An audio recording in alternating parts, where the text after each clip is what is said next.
As soon as a fighter starts caring about literally anything, they just immediately become a paladin. I've been really self-centered for my entire life, but now I guess there's some kind of greater... Whoa, I can smite. What? What's that light? Wait. That guy over there is a demon. What happened? You did something without getting paid, man. Oh, that's crazy. Are all fighters that conceited? Yeah. Everyone. Yes. You've given up 4 attacks for this. It means something. Welcome to Monsters Multiclass, your Dungeons & Dragons fix. I'm Kevin Odie. I'm Jared Bornagle. And I'm Will Melden. And we'll be hanging out with you for a while to talk about anything and everything D&D related. On this episode, we're taking a look at the Fighter Paladin Multiclass, Modrons from the Monster Manual, and then another segment of Ask Monsters Multiclass. So pull up a chair and stick around for a while.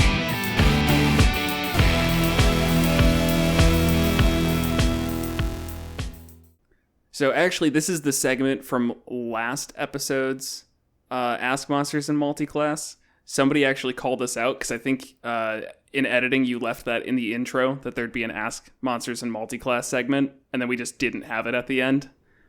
No, I edited that out. I remember specific...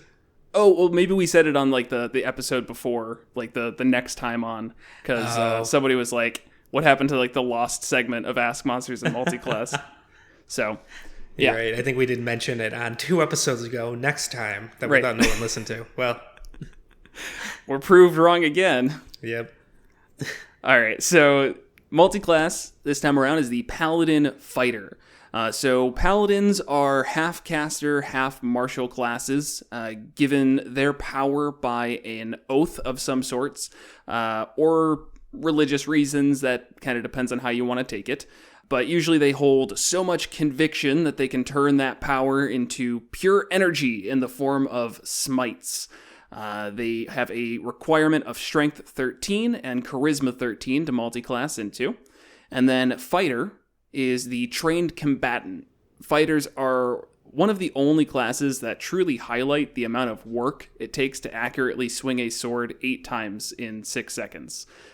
But multiclass requirements are Strength or Dex of 13, though I doubt we're going to see that Dex one come up in this multiclass. First thoughts, Will, what are you thinking? This makes lots of sense. It seems really good, but the Battle Master in particular is probably the worst one ever. That's just because you hate Battle Master? Yeah, I hate this multiclass in particular. I don't like Paladins. And I think putting a fighter on there, I don't know. It's already bugging me.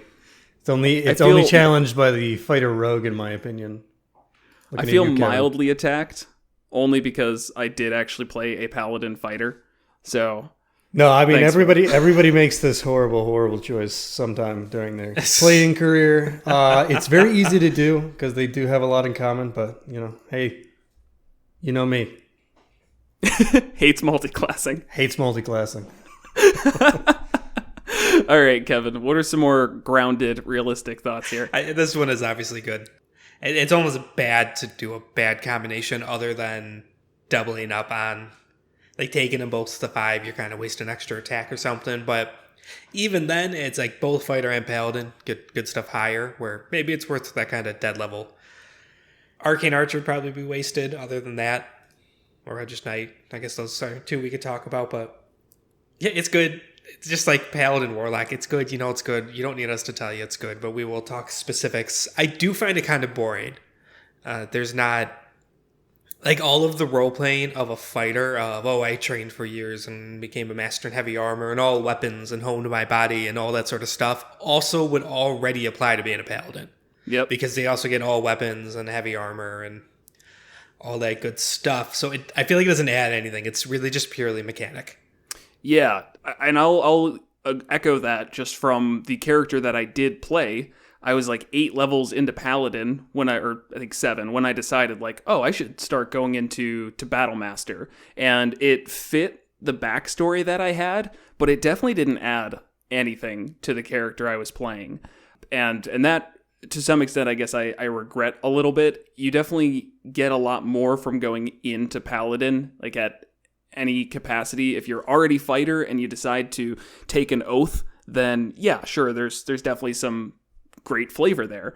But I would almost say that a paladin going into fighter is, for the most part, feels min-maxy, but anymore, it feels like it's taking away from your devotion to that oath. Not that it has to be an oath of devotion, but I also do think there's something you can get out of that potentially. I like the idea of this isn't the first time I've said this. I like characters with inner turmoil. And I think that with a paladin, you have this class that's so dedicated to something. Either if it's like Oath of Devotion, where it's protecting people, if it's Oath of Vengeance, that it's just that, vengeance. Where if you take a break from leveling up in paladin, to me, that seems to be almost a rejection or pulling away from that oath a little bit.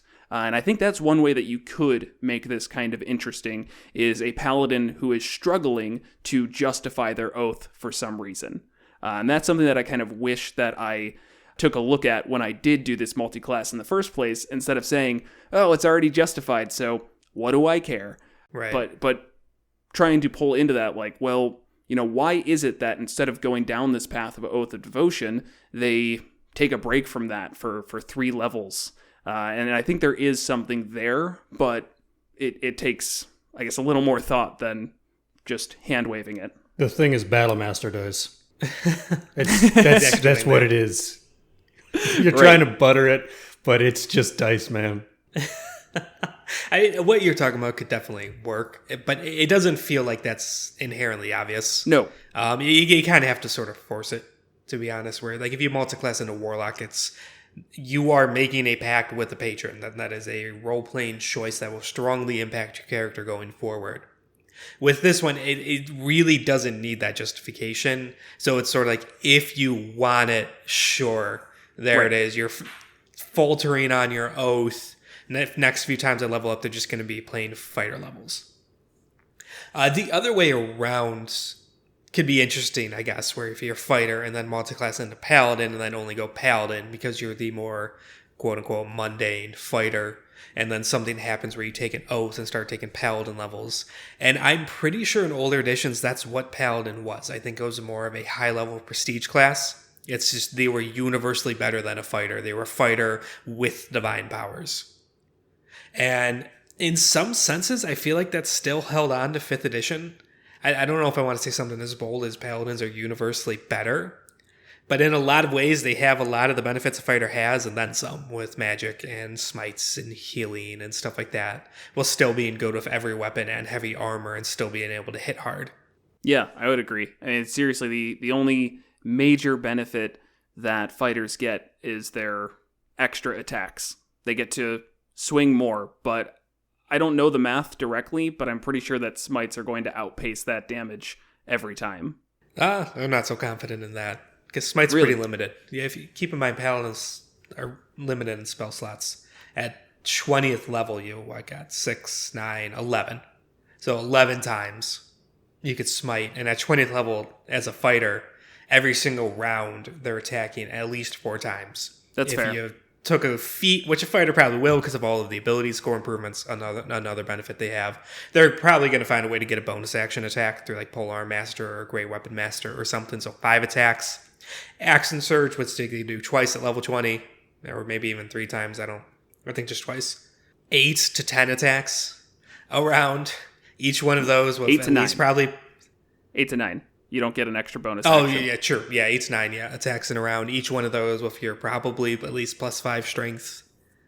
To it, I would be surprised, actually, if smites over like a full adventuring day outpaced them. No, you're right. That makes sense. I think Pure Fighter will probably win out damage-wise, just in consistency. If we're talking about just like a Nova fight, then, over the course of 3 rounds, yes, a Paladin can probably output more damage. Yes. But realistically speaking, you should be having, 5, 6 encounters, whatever. Many more than 3 rounds per day. And if you're dumb enough to toss a paladin at your army of demons or undead, then it gets a little more competitive, Right. But it really is the goodies that makes it better. Yeah, I mean, like the auras that the paladins get are right away just super useful. Being able to add your charisma modifier to everybody's saving throws who are within 10 feet of you. I mean, how can you ever argue with that? That's just amazing. And adding it to your own as well. I mean, that's just great. Fighters don't get that. They get Indomitable, which lets them re-roll a single save. That's nowhere near as good. Well, it goes up. I don't know. I feel like that's nowhere near as good as the paladin auras. So that's going to be a hard. Most likely, bro. a paladin's charisma is probably, especially if you're multiclassing like this, is going to be +2 or +3. And so at level 6, you could add +2 to saving throws around you, or you get Indomitable, which again you get up to 3 times by higher levels. You could fully re-roll a save.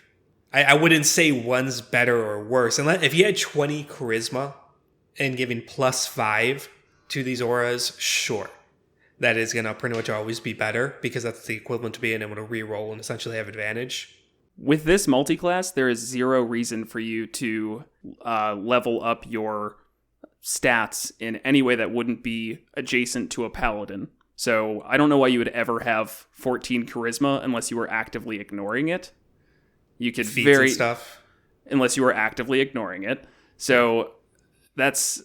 I feel like a small scenario where you can very easily get strength and charisma up and make those your main focuses. So we're talking about usually +3, at higher levels, probably +4, maybe very high up if you can work it out, +5. So if you do get up to even +4, that's not just +4 to all of your saving throws, it's +4 to all the saving throws around you, which is almost at advantage. So there's no limit to it. Right. I don't know. I can't even compare those. That seems like it's nowhere near as good to me. My personal take is that the best and most reasonable way to make a paladin work is to max strength and charisma. Like, be forced to. Like, 18th level, 10 constitution kind of situation. In my experience, we played a lot of paladins. I've played a paladin. You've at least twice now, Jared. You've played a paladin. I have never. We've other people having paladins. I don't think I've ever seen charisma get above 16. I know. I believe that they are doing it incorrectly. I'm just saying, in practice, it just doesn't happen. It doesn't get that high unless you're dealing with like a level 20 campaign. I think I did actually end at 18 charisma, but I'd have to double check that. I don't remember. We were getting up there. That was 14. Yeah. Yeah. And so with Aura of Protection, which is what does that at 6th level, it's definitely good. And it's most likely going to be better than Indomitable. But I wouldn't say it blows it out of the water, not even close. The amount of times those +3 is going to be the difference is probably about the same amount of times being able to reroll would be the difference. And again, you get that back on a short rest. So it's not like it's a per long rest thing. Or no, it's not. No, that one is a long rest. That's the only fighter resource that's a long rest, right? Without subclasses, yes. Yeah. All right, that does change it a bit. I had a short rest in my head. Yeah, no, if it was a short rest, I would actually very much so agree with you. I mean, even just one saving throw re-roll per short rest, that seems pretty reasonable. But I don't know. And you don't get 3 until like, what is that, 18th level or something? Yeah, you get 2 pretty early on, but 17th level for some. No, Indomitable you get second use at 13th level. I don't know if I consider that early on, 17th. Yeah, that's true. Oh yeah, and you don't get it in one use until 9th, anyways. Right. So 9th, 13th, it is higher, yeah, and 17th. Right. It's kind of a forget me feature. It weirdly is. I don't. A what feature? You just like it just gets kind of stuffed into the class, and you're like, oh, hey, I'm 9th level, and you get 1, and then it just appears more as you go on. It fits, honestly. I mean, Indomitable. You are indomitable, I guess. I don't know. Yeah, I would like to see it maybe earlier though. I also didn't realize it was 9th. All right, you're right. Aura Protection is better. See, we just have to wheedle him until he's like, oh, all right, no, you're right. We're all dummies. So in terms of specifics for a fighter, I don't think a paladin dip would really be that great. one level you get Divine Sense, so you get like detect Fey Fiends and Undeads or something like that. Which is horrible. No, that pops up all the time. It doesn't show you anything, but the Paladins use it constantly. And then you get Lay on Hands, 5 points of Lay on Hands, which is beneficial. That's nice because you could use 1 point to break something back up from being unconscious, and that's probably your best use of it. But I don't know if it's worth a full dip to. Second level is where you could get a second fighting style, and then basic spellcasting and Divine Smite. So that's where it starts to feel like it's going to be really good. But since fighters don't get any spell slots and are any spellcaster levels, unless you're an Eldritch Knight, which something we'll talk about in a bit here, you get 2 spell slots. Right. So it's 2 Divine Smites per long rest for slowing down your fighter level by 2. I'm just not so convinced that's worth it. I would be inclined to agree with you there. I could maybe see 3 levels will get you your second level spells for Paladin, so that's starting to get better there. But yeah, 5th, 5 levels. Oh, fifth. Sorry, they're half caster. Yeah, you're correct. Wow. Yeah. Okay. So, that's pretty hard to justify. So I think at 4, you get 3 first levels. At 3rd, you get 3 first levels. 3. Okay. So yeah, 3 smites for a 3-level dip. You do get a second fighting style, or I guess second fighting style. Second, yeah. Unless you're champion, in which case you're getting a 3rd, and at that point it really starts to become pointless. You don't even need that many. Right. So I don't think I do it. I don't really even like the flavor of it, because I do feel like once you start to go into Paladin, it should be kind of the focus to some extent. Right. Let me just dip my toes in this lifestyle. I have to devote my entire being to the pursuit of this oath, and then we're just gonna back out. I'm gonna keep the powers. Right. It feels weird. I'm sure you could come up with a reason of why, but it does feel weird. Right. Oath of Vengeance, man. You got your vengeance right out of the gate, and you're like, 3 levels, it happens. Going 3 levels though, it does start to get better, because then you get your first Sacred Oath. And Oath of Vengeance right away is a good one, because you get that Vow of Enmity where you could give yourself advantage for a minute, which is just fantastic. And it's only bonus action activated. So once per long rest ability, but that's kind of all you would really need it for. Yeah, I mean, we say you pursue this path unerringly as a paladin, but you don't actually start the specific path until 3rd level, so. That's true. We are kind of just tossing flavor where there isn't any demanded, because that's the point of this podcast. It is a little weird. Yeah, we never talked about that with Paladin. At least I don't think. Yeah, I mean, what are the first 2 levels of Paladin? Right? You swear to uphold justice and righteousness. Okay. But that's not all Paladin paths. Right. I mean... Right, I'd say Oath of the Ancients has nothing to do with justice. The justice of the trees. Yeah. You use these... The entire class is littered with all these positive adjectives and words that are just totally subjective. Right. Justice and righteousness for demons to invade the mortal realm, killing every living being. As that is just. It is our land, and you are just living on it. Yeah, I mean, it's really all it is if your fighter just starts off feeling really like they're upholding the virtues of justice and whatever else, then I don't know, I guess here's Smite. But it feels so wrong. As soon as a fighter starts caring about literally anything, they just immediately become a paladin. I've been really self-centered for my entire life, but now I guess there's some kind of greater... Whoa, I can smite. What? What's that light? Wait. That guy over there is a demon. What happened? You did something without getting paid, man. Oh, that's crazy. Are all fighters that conceited? Yeah. Everyone. Yes. You've given up 4 attacks for this. It means something.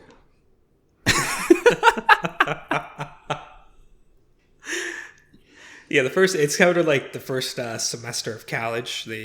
I'm still undeclared major, right? Which is a fine thing to do unless you're you're a paladin. It's you're just you want to devote yourself to something higher, but you're just feeling out your options, and in the meantime, here's a little taste of the power. And it feels weird. even though it's not written into the class, I really think you need to play it where from the first level of Paladin, you know which oath you're going, and you kind of play that up. And maybe it takes you some time to really kind of get in the psychological headspace of fully devoting yourself, and that's why it takes 3 levels for those powers to fully manifest. That's probably how I would play it. Yeah, I definitely agree. I think that's the best way to play it, and how anytime we've ever had it at the table, it shakes out. The only thing that I would offer is that if you are doing a more religion-based paladin, then I could see you starting off as a holy warrior and taking that oath is more of like you're taking, how do I explain this? It's like the difference between dating and in a relationship, where it's like before you're just kind of like, oh, okay, I think I like this, and okay, I've got smites, that's cool. But then you get to 3rd level, and it's like, all right, let's make this official. Let's actually seal the deal here. Yeah, like 3rd level, 3rd date. Yeah, right? Yeah. 3rd date, you know what that means? Advantage for 1 minute until you drop to 0 hit points. And immunity to diseases. Yeah, right. And immunity disease. Man, I always forget that Paladin just has like all these weird duds littered throughout. Yeah, immunity to disease, I don't know if it ever came up, or maybe it's come up once, but when it does, it's really great and satisfying. Everyone has a terrible disease. I'm a paladin. It gets past the paladin thing. This is a quest disease. This isn't one of those diseases. Yeah, it's actually, the monk is like everything in the monk class is these little flavor bits, but they both have similar, like, you forget, oh yeah, I'm totally immune to getting thirsty or blinking. It's like, oh, thanks, book. No, that's the wrong one. That's is that the warlock or the shadow sorcerer? Yeah, thank you. Yeah, blink once a minute. That sort of thing. Yeah, or never blink. Yeah. But I still stand by. I think that what I was saying earlier, where the idea of a paladin who's like wrestling with their oath, that one at least speaks to me from like a flavor perspective. I feel like there is more there than just. You said it's kind of forcing it a little bit earlier on, and I think that's totally true. And to me, I will challenge people to at least try and think about those things rather than just going with the easy way out, mostly because I think it would be more fun. And also, it just seems to me very difficult to hold such strong convictions for a very, very long time. I could easily see just like starting to question that. And taking a look at like, specific examples with like the Oath of Devotion, I feel like it's really easy to always be the one to step in front of danger when your challenge in front of you is goblins. But as that grows to demons and full-scale war, the idea of no longer, or I guess recognizing that protecting yourself might help you save others down the line, when in reality, an Oath of Devotion should almost be willing to die for their oath if it means protecting people. And that's taking it to an extreme, of course, but paladins are such an extreme class as it is. But I feel like players as a whole are going to put a focus on protecting themselves as a PC, and maybe letting that one NPC die, or that orphanage or whatever, if it means that they can go on and however they want to justify it. I could very easily see that being a story moment and using. How do you justify that one?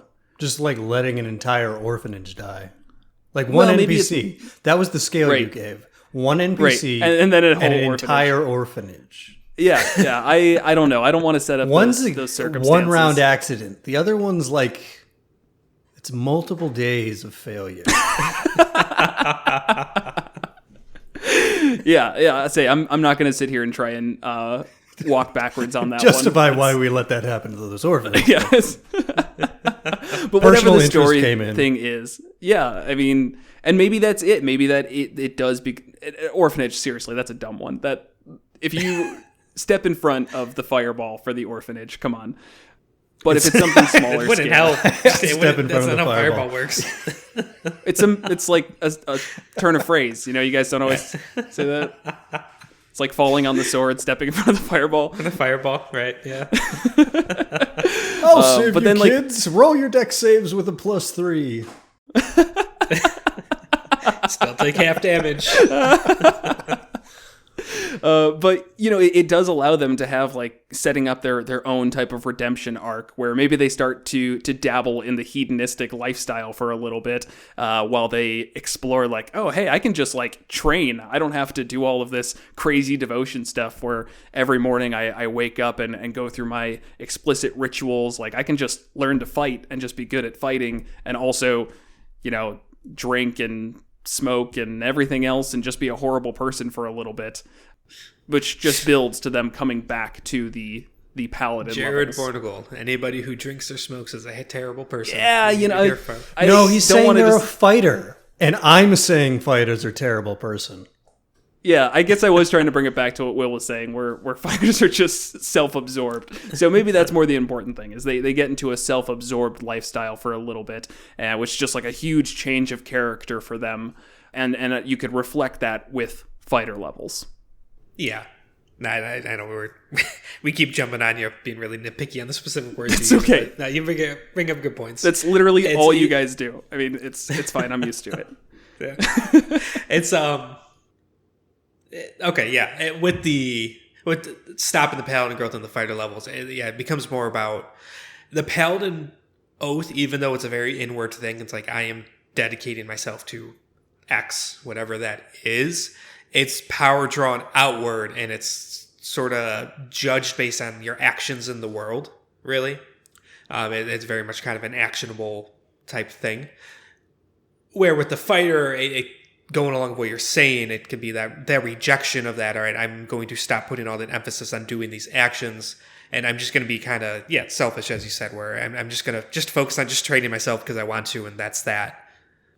Right, and I'm agreeing with you. It offers a period of introspection that I think paladins are set up to avoid normally. Yeah. Yeah, and then you could come out the other end 3 levels later, just coincidentally after you get and of course, of course, every time. I'm not going to say... Oh, yes, this period of introspection where I got Battlemaster dice to use in conjunction with smites. I learned much. Look here, Will. You mere philosophical peasants can only roll smite damage, whereas I can also do trip attacks.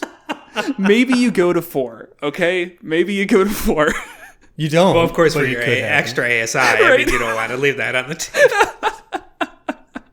Or maybe, honestly, realistically speaking, maybe you do just go to 2. From a mechanical standpoint, a 2-level dip into fighter is still pretty good. Just getting action surge and a fighting style alone is pretty worthwhile.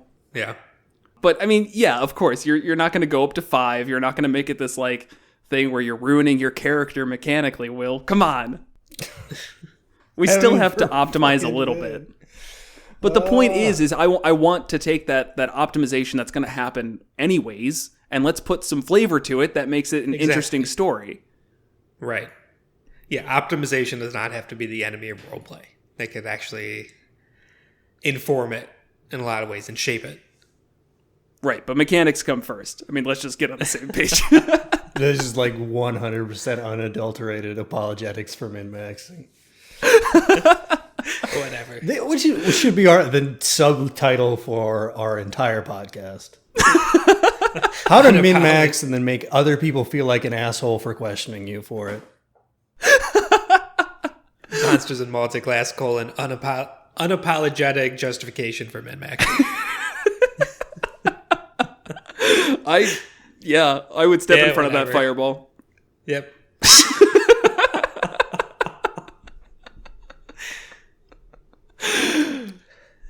All right, so we keep bringing up Battlemaster and obviously that's the good one, but we haven't really talked about it. So let's right. And before we even go further than that, I just want to say Battlemaster I think would be the most boring one. As somebody who did Battlemaster, it was fun. I love the mechanics behind it, but I really, really hate the flavor. I just don't feel like there's that much. Fighters are already supposed to be these tactical masters, and this is just saying, yeah, we're still that. It's boring in the same way that Champion is. It's just a fighter, but better. Flavor-wise. Mechanically, really interesting to me. See, to me, I don't see fighters as the tactical masters. I see them as we're really good at all weapons and avoiding being hit, and we're just good in a fight. And that's what we are. And that's what Champion is. Champion's just more fighter. Then the Battle Master is the one where it's, in addition to that, I'm also a tactical mastermind. Because like Arcane Archer and Eldritch Knights and Samurai don't really so much fit that tactical master. That's fair. Still, not my favorite flavor-wise. Yeah, I mean, that's fine.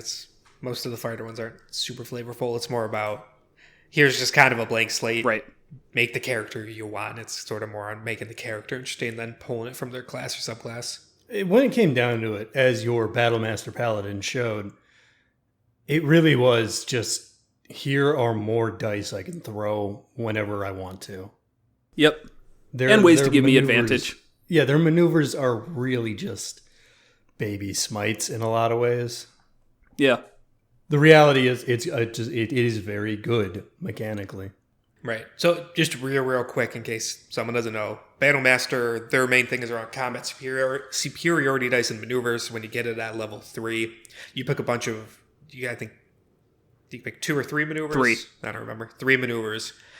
These are things like trip attack. When you hit with an attack, you can apply a trip attack to it. They have to make a save. If they fail, the target's prone, and regardless of that, you add your superiority dice, which starts as a D6. And it goes up, right? Yes. I think it's a D8. Yeah, it's a D8. Yeah, there's like the feat that you can take that gives you like crappy battle dice, and that gives you the D6. Right, yeah, D8. So you get to add a D8 in damage to the attack, and if they fail to save, they fall prone. And there's a whole bunch of them like that. Your superiority dice you get... I really should have read this before. How many do you get, guys? 400. 4. You have 4. Yes. And you get it back on a short or long rest. You gain another superiority die at 7th, and then another one at 15th. If you have to make a saving throw, it is 8 plus your proficiency plus your strength or dex, your choice.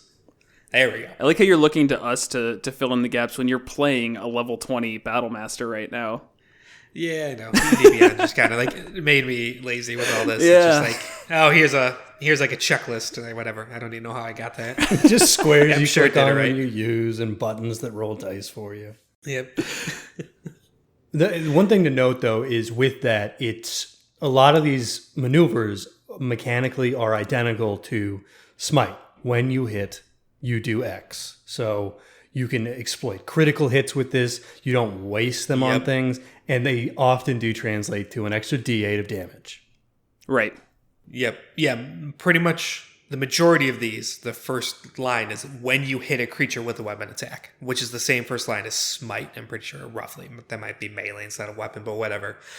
So you could choose, you never really fully waste them because you choose to apply it after you hit. And it does not take a bonus action or reaction or anything like that. Neither does Smite. So you can absolutely hit something, apply a maneuver and a Smite to it, which adds damage. And then usually the maneuvers have some sort of riding effect, like knocking them prone or shoving them or something like that. Yeah.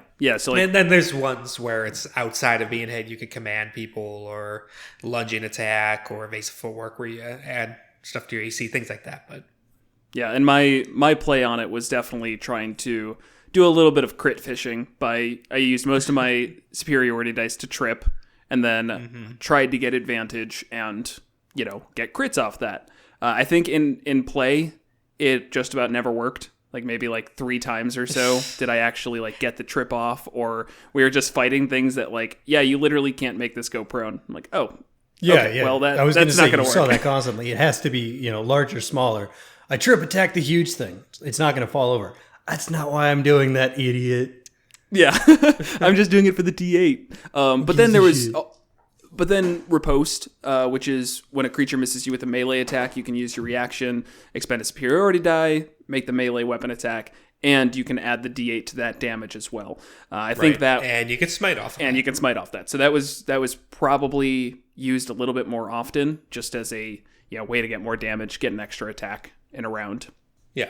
And then I had... it's universally good stuff for paladins. Where was that last one? The menacing attack, where they have to fail a wisdom saving throw or they're frightened. I tried to use that, and that one I'm positive never worked. Not once. It was an Out of the Abyss, Yep. the demon fighting campaign. Yep. Guess what generally can't be frightened?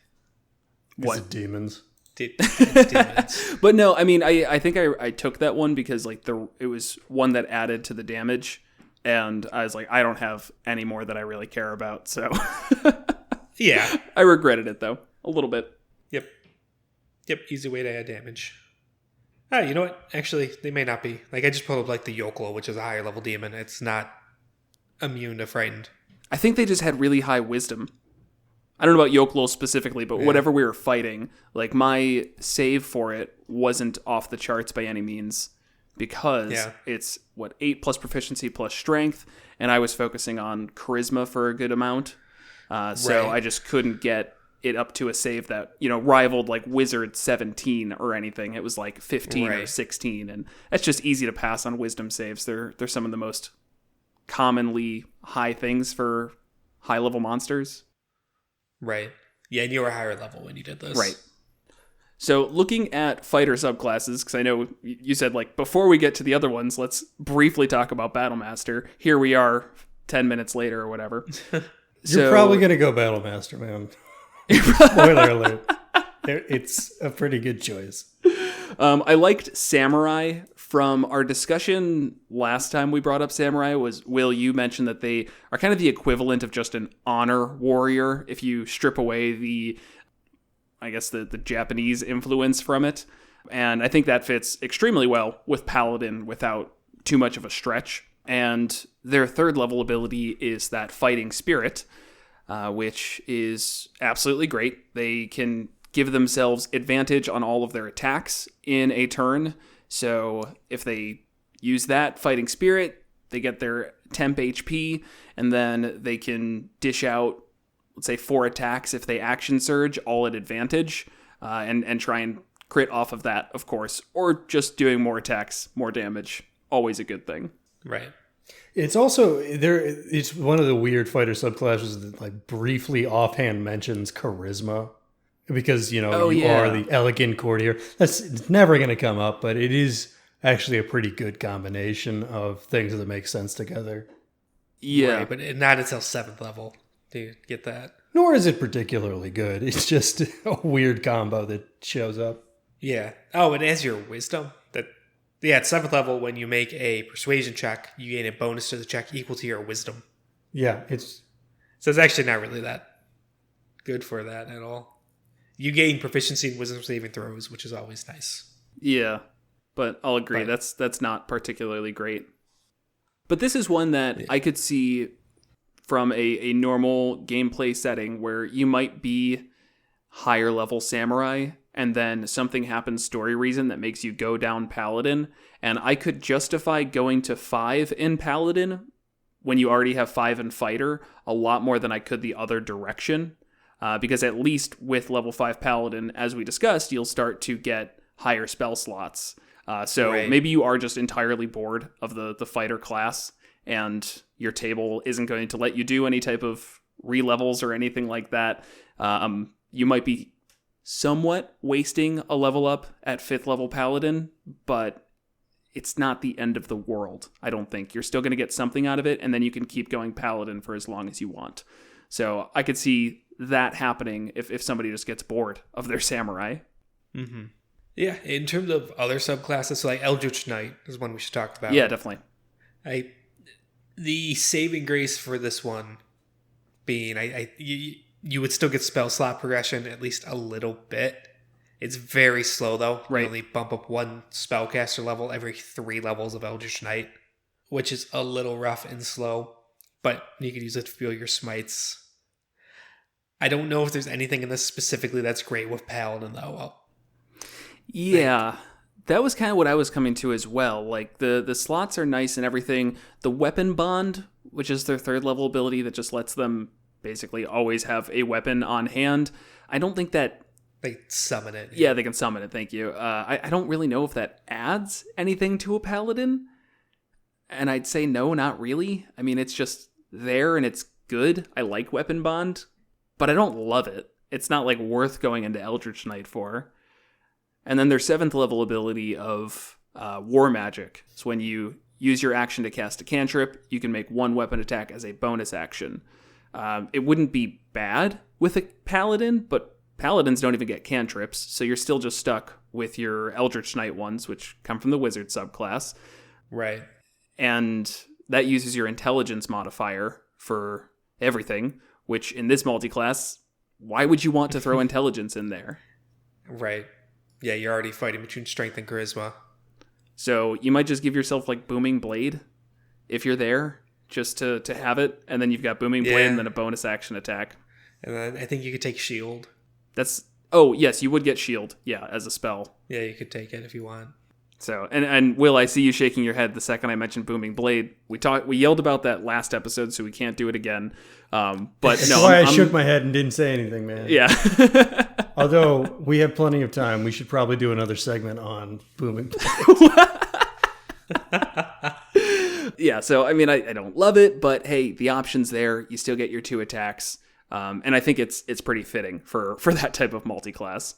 Mm-hmm. Another bad one, Arcane Archer. Yep.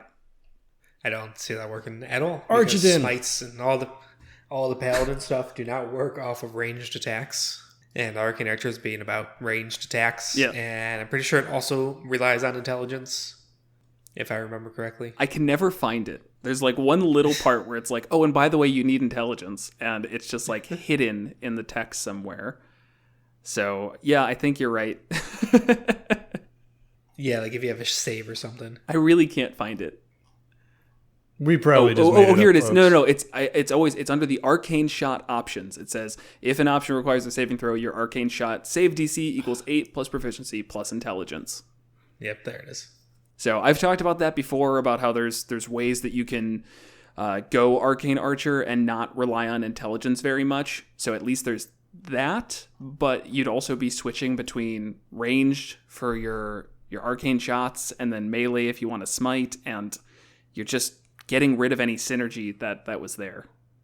Right. It'll give your Paladin some ranged options, but I think there are much cleaner ways to do that. Yeah. Than Arcane Shot. Like a slingshot. Just like any regular ass fighter dip. Yep. I mean, you could just pick up a longbow and... Well, then your dex is bad. That's the problem. Because Paladins get that too. Yeah, that's why they... Yeah, I mean, Eldritch Nice, then, yeah, you'll get like a cantrip of like Fireball, but then you're relying on intelligence, so... You know what? Just don't... You're not ranged. Yeah. Just don't worry about it. I carry make a character javelins. that does literally everything, man. Now... Or go Asimar, as you did, and then you could fly under certain circumstances. Right, as long as the beholder's eyes not... Hey, man. Just I mean, let them Asimar fly. Paladin is like super fitting. I mean... Yeah. And I could have said Aarakocra, or the Tiefling variant that could fly from level 1 that everyone seems to hate. I don't actually remember that one. I'm sure it was in the Mordenkainen's where they added a whole bunch. There's like 500 new tieflings. You have a tail and you can bounce on it. You have wings and you can fly, which is balanced with the other ones, which are like extended dark vision. He's like, no. Here's a new rule. If you can fly and you aren't a wizard with the fly spell, fuck off. It's for birds. That's a good rule. That's a great rule right there. Now, as for a subclass that does work, Cavalier is pretty interesting. Pairs pretty well with the Paladin. If you want to be a mounted polearm Paladin, I think it works even better. You get the benefit of, at 5th level as a Paladin, you get your 2nd level spells and Fine Steed, so you don't need to buy a horse anymore or worry about it dying as much, as you can just summon one. And the Unwavering Mark that you get at 3rd level of Cavalier is super great, lets you tank a little bit more. And I just overall think that's some great synergy. Mm-hmm. Definitely. Yeah, just role playing. Right, like I don't even have anything more to add. It's one of those like, you're a paladin riding a horse, and you're really good at it. Yeah. And then for the Oath of Devotion or any sort of protector type Paladin, Unwavering Mark fits. Yep. About protecting other people and... Yeah, so this is if you want to make your Paladin more Paladin-y and like just you don't want to worry about the flavor at all. I wouldn't... You could continue on your Paladin Oath and you just took 3 levels in Cavalier or Fighter Cavalier. It just makes sense. I have nothing more to say. Yeah. I mean, champion is. We don't need to go through every single one of these. We never do that. But I think champion's kind of the last one. I think. Nope. There's one more after. It's. Oh, Echo Knight. Shit. You forgot Purple Dragon Knight. Yeah. What do you mean? I was gonna say Purple Dragon Knight. Heavy Purple Rhino Knights.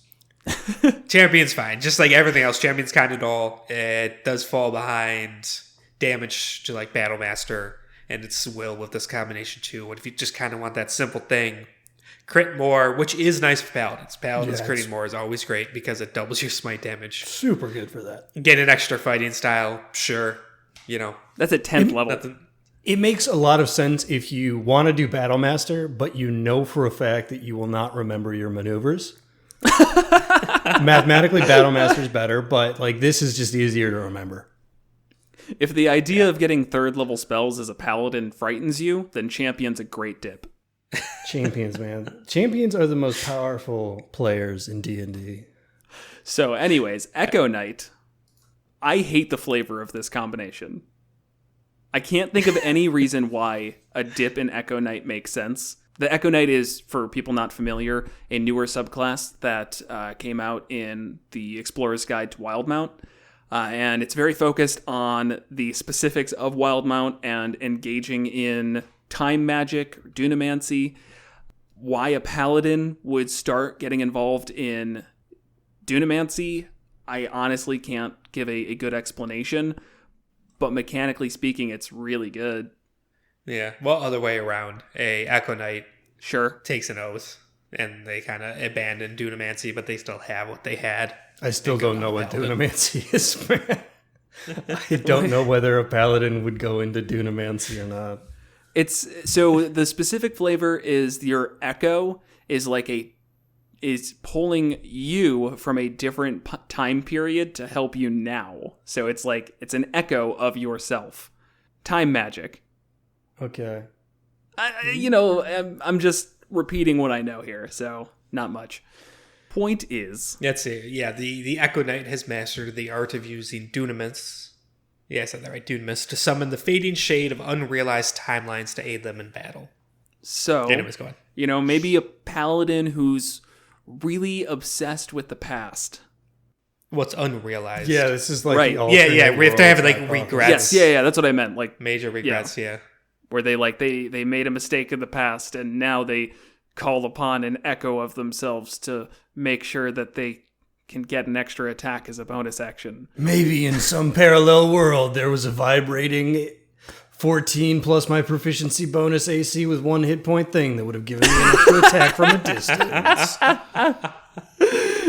They've made a mistake in the past, they regret it, and they believe there's that alternate timeline where they did not make that mistake, and they also believe this is the echo that they're pulling from, and they feel more comforted having that better version of themselves that didn't fuck up. Okay. Around. Maybe it's so much so they feel if they keep working this and keep pulling it, they could actually swap places and go on the other timeline. Okay. I actually like that. And become the echo. Boom.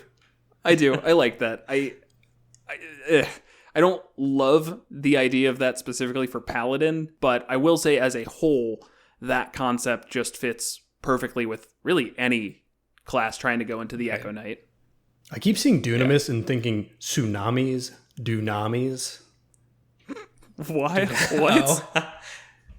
Because like it's spelled like tsunami, but with a D instead of a TS. Okay. So dunamis. Gotcha. So if you want to just throw all that flavor out and just say it's your dunami and just scream, Dunami! What is that? I don't know. It just comes out of nowhere. It's the Dunami. Can you smite through your Dunami? Oh, that's a good question. So there, when you take the attack action on your turn, any attack you make with the action can originate from your space or the echo space. Hell yeah. So yes, yep. I would say this. Yes, it's basically like you attack. You're kind of consist in 2 spaces. You can make the choice for each attack. That's dope. Yeah, you could also do an opportunity attack through the echo, which you could also smite off of. So that's nice. And then they also have the just the real quick that mechanical is. We'll kind of set it rapid fire to make a joke, but just to reiterate it, you can as a bonus action bring an Echo in. There's no limit on the amount of times you do this. It's a bonus action. And you can bring it back. It has AC of 14 plus your proficiency, only 1 hit point, and immune to all conditions. So it will die a lot, but again, you can just keep bringing it back. And then when it's out there as a bonus action, you could swap places with it as long as... at the cost of 15 feet of your movement, regardless of the distance between you. This thing does disappear if it's more than 30 feet from you, though. You can attack through the Echo space instead of yours, and you could get an opportunity to attack through the Echo. In addition, at 3rd level, you can with Unleash Incarnation, you could heighten your Echo's Fury. When you take the attack action, you can make 1 additional melee attack from the Echo's position. You can do this number of times equal to your Constitution modifier. So that's a little bit of a tricky bit because you're kind of already dealing with strength and charisma, though most likely con will be your next highest one. That being said, you're probably going to have +2 to it, so you could get 2 attacks per long rest. It's not the main reason to go this. No, definitely not. All of that said, every time I look at this class, I just get a little bit upset. I feel like it's just too good. You get too much at 3rd level. It's a really good 3rd level tip. It definitely rivals Battlemaster. But I would say it's kind of on par. Battlemasters get a ton as well. It's more like everything else is behind Battlemaster and Echo Knight at 3rd level. Yeah, well. So yeah, that's a good one. That's all of that. All 3 of those things you get with the Manifest Echo is just universally good with Paladin. Just a melee character in general will really benefit from this. Yep, and now thanks to Kevin, you have a way to justify it. Oh yeah, you're welcome. You monster. That's my specialty, taking like really strong, broken mechanical things where it's like, why would anyone play that other than min-maxing and then applying a story over the top? I like my complete opposite approach of, what's that? That Echo? I don't know. I call him the Dunami. This is why you thrive in goofy campaigns. Because they're the best. Why'd you do the thing? I don't know why I'm here. There was something in front of me, and so I started attacking it. Chaotic stupid. Yeah, I have nothing more to say on Echo Knight. It's good. Yep. At higher levels, they're not so much combat utilities, but like really good out of combat of... you can like scout through your Echo and stuff like that at 7th level. Just good stuff. Yep. In terms of Paladin subclasses, I think they're all fine. It just depends on what flavor you want. Like, I don't see any reason any one of them wouldn't work. Yep. Beyond some of them, just in general, regardless of multiclassing, feel a little weaker. Yeah, definitely with you. I mean, I think we've said before, the Oath of Vengeance is going to be extremely useful just because of their channel divinity, which gives you advantage on all attacks against one creature. It fits that Paladin. It's good. I don't know. I don't have any more to say. Yeah. They're all pretty You good. also get Hunter's Mark. Yep, Hunter's Mark would be great.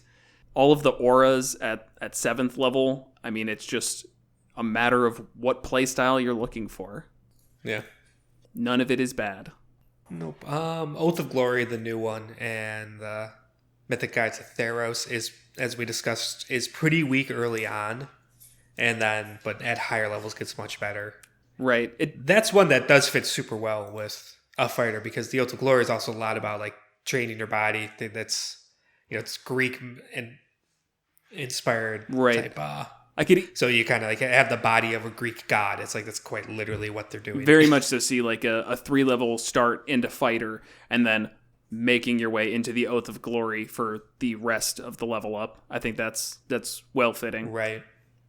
But yeah, I don't think I have any other thoughts on this. It's just to summarize what we've been saying, that it's pretty much just all good.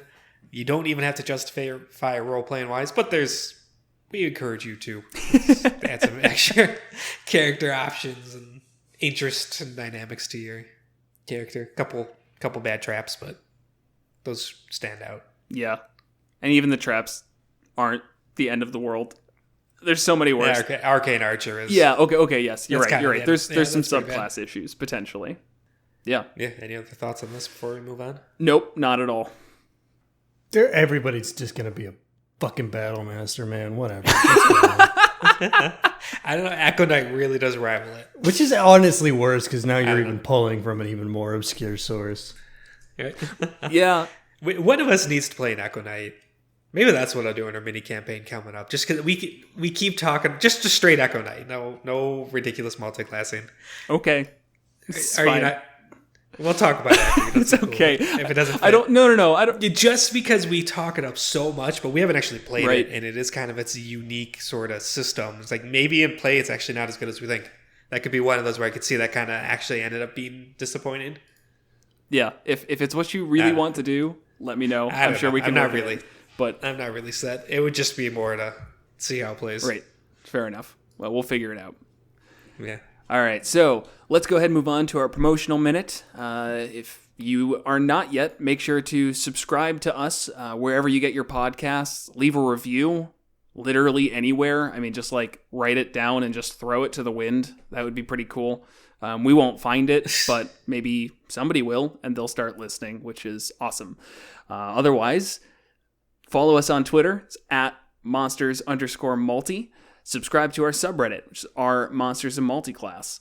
And then if you want to support the show, you can by going to monstersmulticlass.com/support. And we have a dice affiliate, Metallic Dice Games. They have awesome dice that you can get 10% off on using the code MM10. You can buy merch, and you can subscribe to our Patreon, where we're trying to work towards transcribing all of these episodes. I won't say all of them because there's a lot to go back on, but at least new episodes, so that way you can have a text version of all of our words. And with that, let's move on to our Monster of the Week, unless Will has anything to say about our promotional minute. Anything, Will? No, great job as always, bud. All right, let's move on to Modrons. Jeez. This is a pretty simple one. I know. Modrons. I don't know why I got all tripped up. For this episode's monster, we're taking a look at the Modrons from the Monster Manual. The Modrons are quirky little mechanical beings that embody and represent lawfulness. So they're all lawful neutral. They serve a prime directive from their god Primus, and have a very clear hierarchy and order of command that's represented both in their physical abilities and also how they act in accordance with each other. They're kind of fit this unique role because they're not the typical thing that you would fight, because they're not evil, they're not looking to conquer the world or anything like that, but there could definitely be reasons you come up and butt heads with them. So kind of a lot here to dissect. 5 different stat blocks in the Monster Manual and lots to dive into. What are you guys' thoughts? Yeah, so I'm actually, if anything, having a hard time coming up with reasons why the party would be facing off against any Modrons. Not to say that there's no reasons whatsoever. I just don't know if it fits a typical party, just because they are this pure embodiment of lawful. I think they're absolutely great if you want to stomp down murder hobos. And there could be some interesting ways to throw that in as like a punishment to players. But the idea that players are doing something that steps on the very idea of lawfulness, and as such, Primus has decided that they need to send some Modrons to stop the party. I don't think you're going to be seeing that on a daily basis. No, definitely nothing like that. It's so a bit on their lore. They are absolute law and order. They're mechanical creations. They have no individual concept and completely lack morality or ego. They don't refer to themselves individually. It's all we or us. It's just a collective whole. All Modrons will take orders from higher up ones in the hierarchy without any questioning or wavering or anything like that. And ultimately, the orders come down from Primus, so it basically controls them all. And yeah, and Primus's kind of MO is the embodiment of law. It's lawful neutral, so it's not good, not evil, just lawful neutral, just trying to make the multiplanes as lawful as possible. So society in general leans more lawful than chaotic. Like a good functioning, healthy society, village, town, whatever, is going to be more lawful than chaotic. And so because of that, I think Modrons are not seen as trouble, because they're usually going to line up more. I think an interesting way to take it, though, is Modrons who take the lawful too far. Because even within those well-functioning, lawful societies, there's still, we're bits of chaos. Right. You have people walking down the sidewalk at varying speeds, or in the wrong lane, or across the road where they're not supposed to, or someone takes off for lunch 20 minutes early. Ooh. And for us, that's just kind of like all that is an accepted thing. To Modrons, maybe that could be seen as a complete affront to nature and needs to be met with extreme punitive measures. Maybe you have a city where they're dealing with a lot of issues and people acting chaotically, in a sense, a lot of criminals popping up and stuff like that. And so the rulers make a deal with Primus to send in a large chunk of your Modron army to help restore law and order to the city. And it's taken too far. The Modron's idea of how this lawful city needs to act is not reasonably obtainable by the citizens of that city.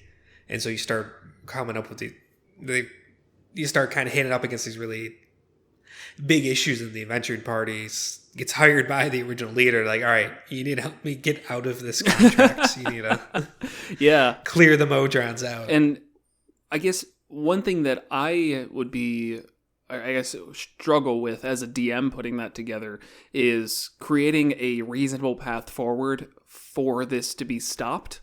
Because as I understand, they can just be made endlessly.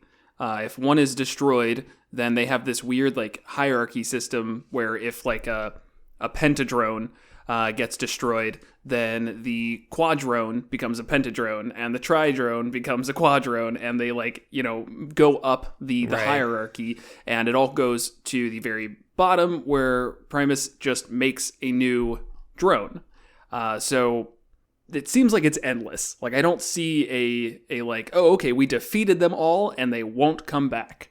Because that gets more into what I think is more interesting than the Modrons, because they're kind of a dull monster, but the general concept is the concept of Primus and the Clockwork Realm, of this unerring lawfulness set to kind of ensure this steady clock rate of the universe, and the contracts that he might give out. That's the interesting thing. Beating up all the Modrons is, they're no more interesting or less interesting than an army of goblins. Right. Getting out of the contract, I mean, these guys are just fodder before that. Right. But they are fun, and the important thing to remember is that they have zero will of their own. They literally do what they are to do. As the DM, you define that, and the best way to set your players in conflict is make them do a thing that maybe your players don't want them to do. Even on accident, you're allowed to. I mean, there's no real negative stipulations when you start fighting these things. I don't think Primus actually personally cares. That's true. I would be shocked if he paid any mind to 1,000 of these things being wiped out. It's just part of the universe. Carry on, make some more. Right. And also keep in mind, they don't have the ability to like teleport and just be like put wherever they need to be. They need to physically. So if you wipe them out of a town, even though more will be made, they need to physically arrive there. And so that could also buy time, or maybe it is so far out of the way where it's just like, all right, that's a lost cause. Right. Or like if this is getting way too specific, but whatever, that's what we're here to do. If the original contract that leader of the town set up was that you will send 1,000 Modrons to come and fix this problem, then getting rid of 1,000, which would be the longest way to do it, would take care of the issue. But basically that idea of just like there is a set number, it's not going to be an unending just torrent of them, unlike their march, the Great Modron March that happens. Right. Which is definitely an interesting thing to talk about, and why you could be running into these. So like clockwork, once every 17 gear rotations of Primus, which comes out to every 289 years, the Modrons flood the material plane and go on a great march. The exact motives are hidden. No one's 100% sure why, but the general thought is it's just kind of reconnaissance. See, it sort of lets Primus, that's another one. I'm just going to keep going back and forth. That's okay. See how the material plane is doing, and all these Modrons report back. I like the little flavor text in the monster manual, the little kind of quote. Every 289 years, the entire multiverse goes mad, like clockwork. So it sounds like these things just show up everywhere. Right. Right, which I think in its own right is I don't want to say like a random encounter, but at least like a short adventure that comes up of just like I'm sorry, I'm getting deja vu. And Kevin, did you say that we already did this one? Because now I feel like yes, we did, and I'm not sure if that's because of the Modrons being like clockwork, and I'm So I think there's two reasons it feels really familiar. They played a somewhat big part in a chapter of Out of the Abyss. You met them, and they were actually the group of Modrons that you met in Out of the Abyss were lost from the Great March. Right. They've been wandering the Underdark for 200 years trying to find their way out. And then we definitely talked about them when we talked about the Slotty, who are kind of the opposite. The Slotty were also created by Primus. They're ones where it's sort of like kind of seen as by mistake, but Primus making such a major calculation error seems unlikely, and so it's sort of like a hint, wink, wink, nudge, nudge. You probably did it on purpose because that's lawful and balanced, because they're chaotic neutral. They embody chaotic neutral, where the Modrons are chaotic lawful, so they kind of needed a balance. And I know we dove into the Modrons when we talked about the Slotty. Okay, that must be it, because I'm like, yeah, that was staggering. But what I am thinking is like when this first begins, this Great March, and they flood the cities and towns and everything, that would be shocking for most people. So I could very easily see just adventurers attacking them because they're like, what the heck are you doing here? And they just completely ignore everybody. And it's like, no, you need to get out. And so like the leader of the town just like, get rid of these things. And right. then it's a matter of, your party's attacking them, and maybe they find out like, oh, if we just leave them alone, then nothing happens. Right. Could be an option.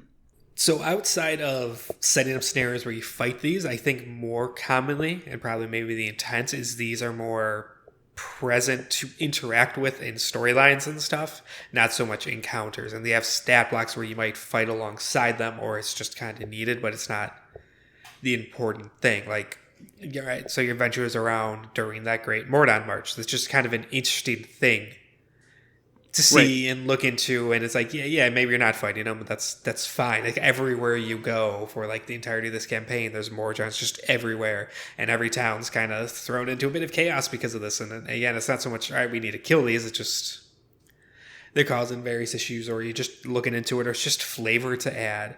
Or like in Out of the Abyss, they were in there, you guys didn't fight them. Nope. You found one that was locked up by a beholder, and you helped him get back to his lost group, and then you helped them get out of the labyrinth, and there was just kind of some benefits there, and they led you to the maze engine, the Orderer, which we're starting to get into bigger spoilers, so I'll stop there. But again, you didn't fight them, but if you guys were attacked with them, now here's a stat block so you know what sort of hits they'll survive and things like that. And I mean, we could have fought them. I think it's an interesting test for your players. Like, yeah. Here are a bunch of bizarre, weird-looking shapes. They don't appear to attack you. I attack them. A lot of parties are... They're going to do anything that's not explicitly on their side, fuck it. Yeah, it's true. Some people go outside during cicada season and smash all the cicadas. Yeah, that's a weird thing to do, man, but just messed up. I kind of mentioned this earlier, but I do like the idea of using this to just make murder hobos' lives harder. Yeah, just like a way to kind of say like, hey, your party's been too chaotic. You've done too many chaotic things.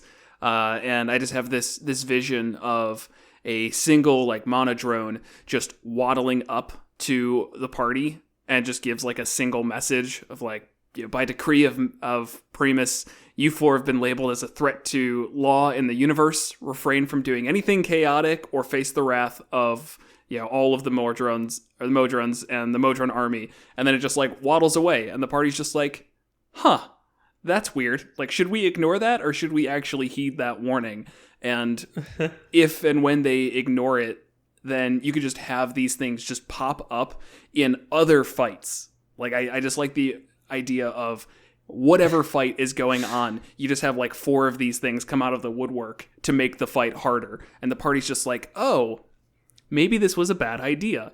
And if you want it to, that can be like a whole hook that they like go down the line and maybe try and redeem themselves. Sure. Or it just stops after a while. I mean, also fine, however you want to play it. But just the idea of throwing that in to make combat harder as a punishment sounds just funny. That's all. Right, yeah. I do kind of like them. They're just constantly showing up to harass the Right, party. and so they're just like, oh, this... Just in greater and greater Yeah, numbers. yeah. So like it starts off like, oh, this will be easy. But then like 5 of the pentadrones show up.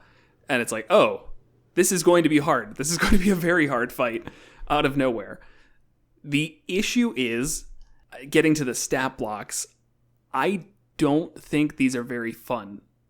They're not that good. And yeah, that's why I was saying is I think it's more intended. These are things to interact with. Here's stat blocks if it's needed. Right. So that's like a single fight against them is never going to be fun. I stand by what I'm saying is if you're throwing them in with other stuff, then that can make for an interesting, not even interesting minion, just it's just cannon fodder, something to make the fight a little bit harder. But looking at the very first one, it's the Monodrones. This is the weakest of them all.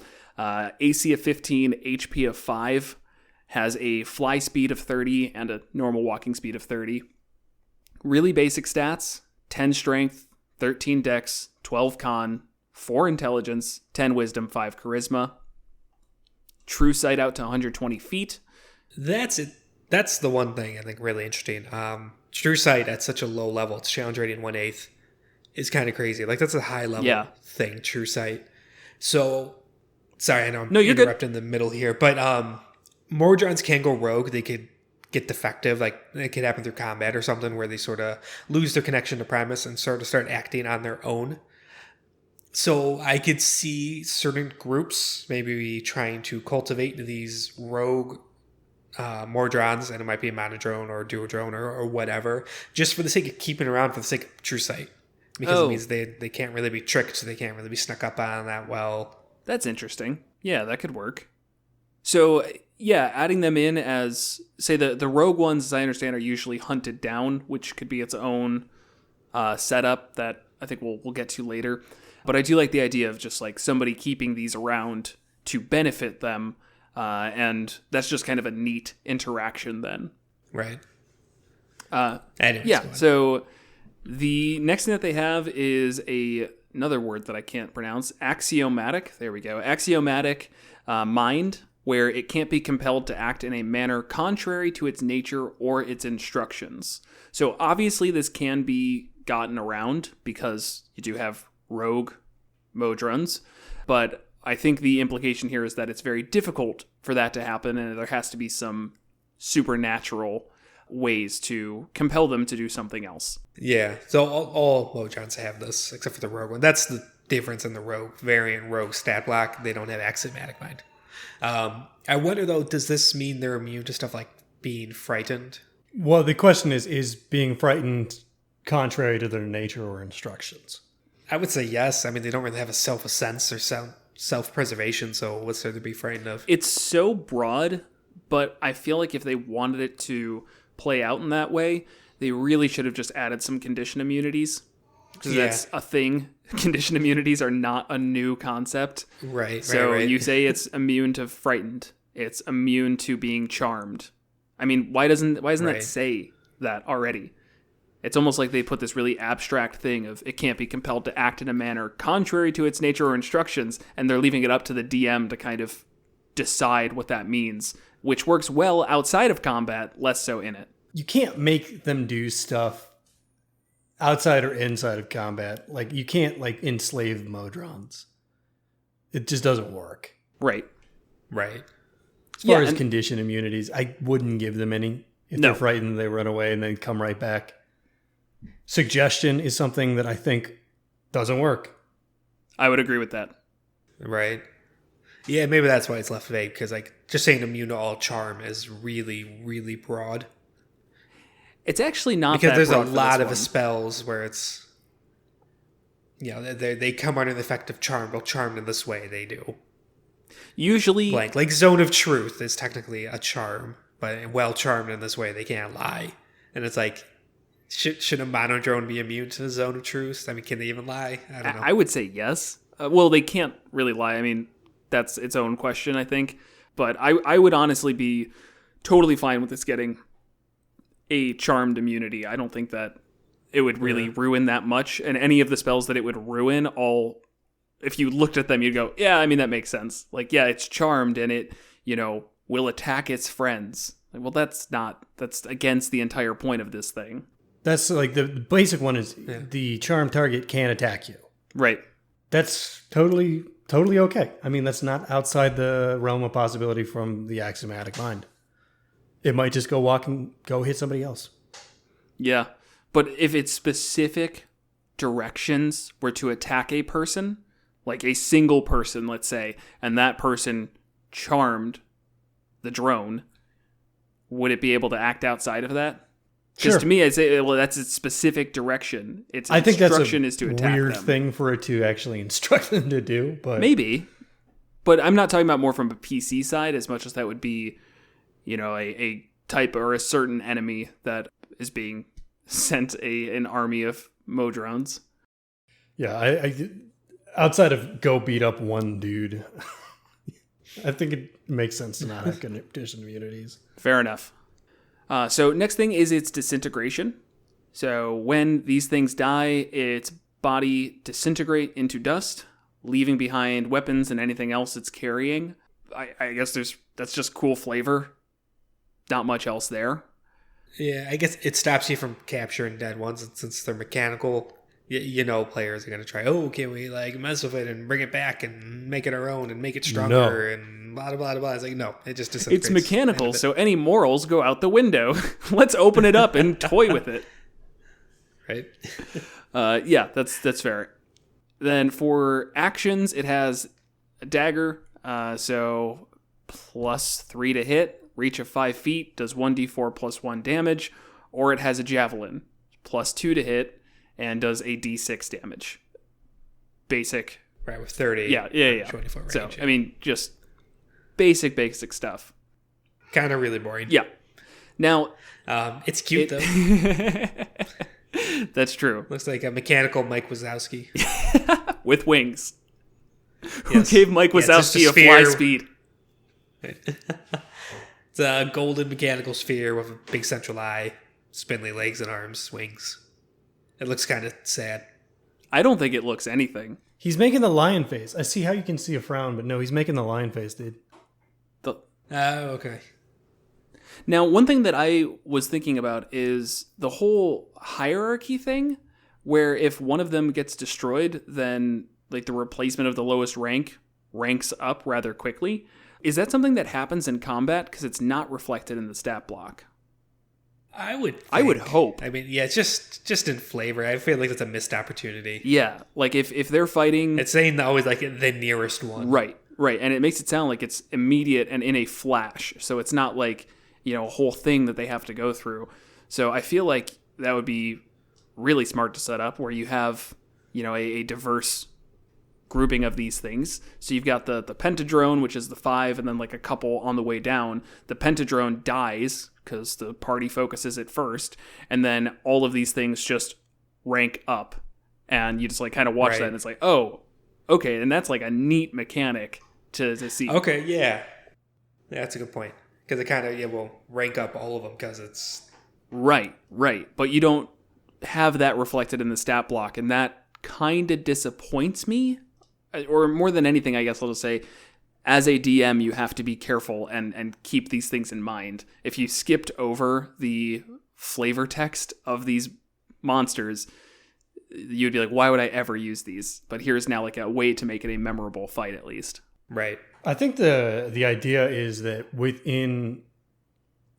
Yeah, you could do the idea that this is the entire Modron squad, so this is the embodiment of the unit that is got the hierarchy to it. So every high rank death is replaced with a low rank death if available. Right. And if you want to be really harsh on that and teach them the lesson, hey, you have to go bottom up, you heal them. This is a magical transformation. There's no reason that their hit points would retain. So, Oh, yeah. you kill the top level one, and now if somebody's been beating on the quadrone, suddenly he's now full health penadrone. Oh, okay. You can really punish Right. people for not noticing the pattern if you want to. I don't know. I think it'd be an exhausting combat. Yeah. 'cause these monodrones that you'll need to like kind of flesh out the bottom. 5 hit points, 15 ace. It's not hard to nuke these things. You need like dozens of them. That's a bitch to run. It really is just terrible. Yeah, and again, it's not like it's a long and interesting combat. It's like, okay, he swings again, and +3 doesn't hit your 17 AC. Guess let's try again. The only way that I could see it is hoard them and make them a swarm of some sort, so that you just have your 10 and they make 2 attacks, and you rework the stat block entirely to make them feel like a swarm. Yeah, I would definitely get on board with that because it really fits their general theme, Right. which is acting as a unit. Yep, definitely. So moving on to the next one, I'm not going to go into the very nitty gritty on all of these because it is basically the exact same, but the one step up is the duo drone. So armor class of 15 again. You guys at home picking up on that super subtle, clever little pattern? Oh, mono and now duo. And then duo. Yeah. We haven't mentioned the next one. So we'll do a segment where you get to guess. Pause right now and see if you're right. All right, I'm going to see you pause. It's the Tridome. What? You won't believe next Yes, week and what then- the fourth one is. Yeah, we should have done an episode for all of these guys. All right. So the duo drone it gets more HP, so it's 11 instead of 5. Stats are boosted just a little bit, but again, I'm not going to read them off. That's just not worth it. It does get multi-attack, but it loses its dagger in place of fists, which you could obviously change around if you wanted to. If you want to give it a dagger, great.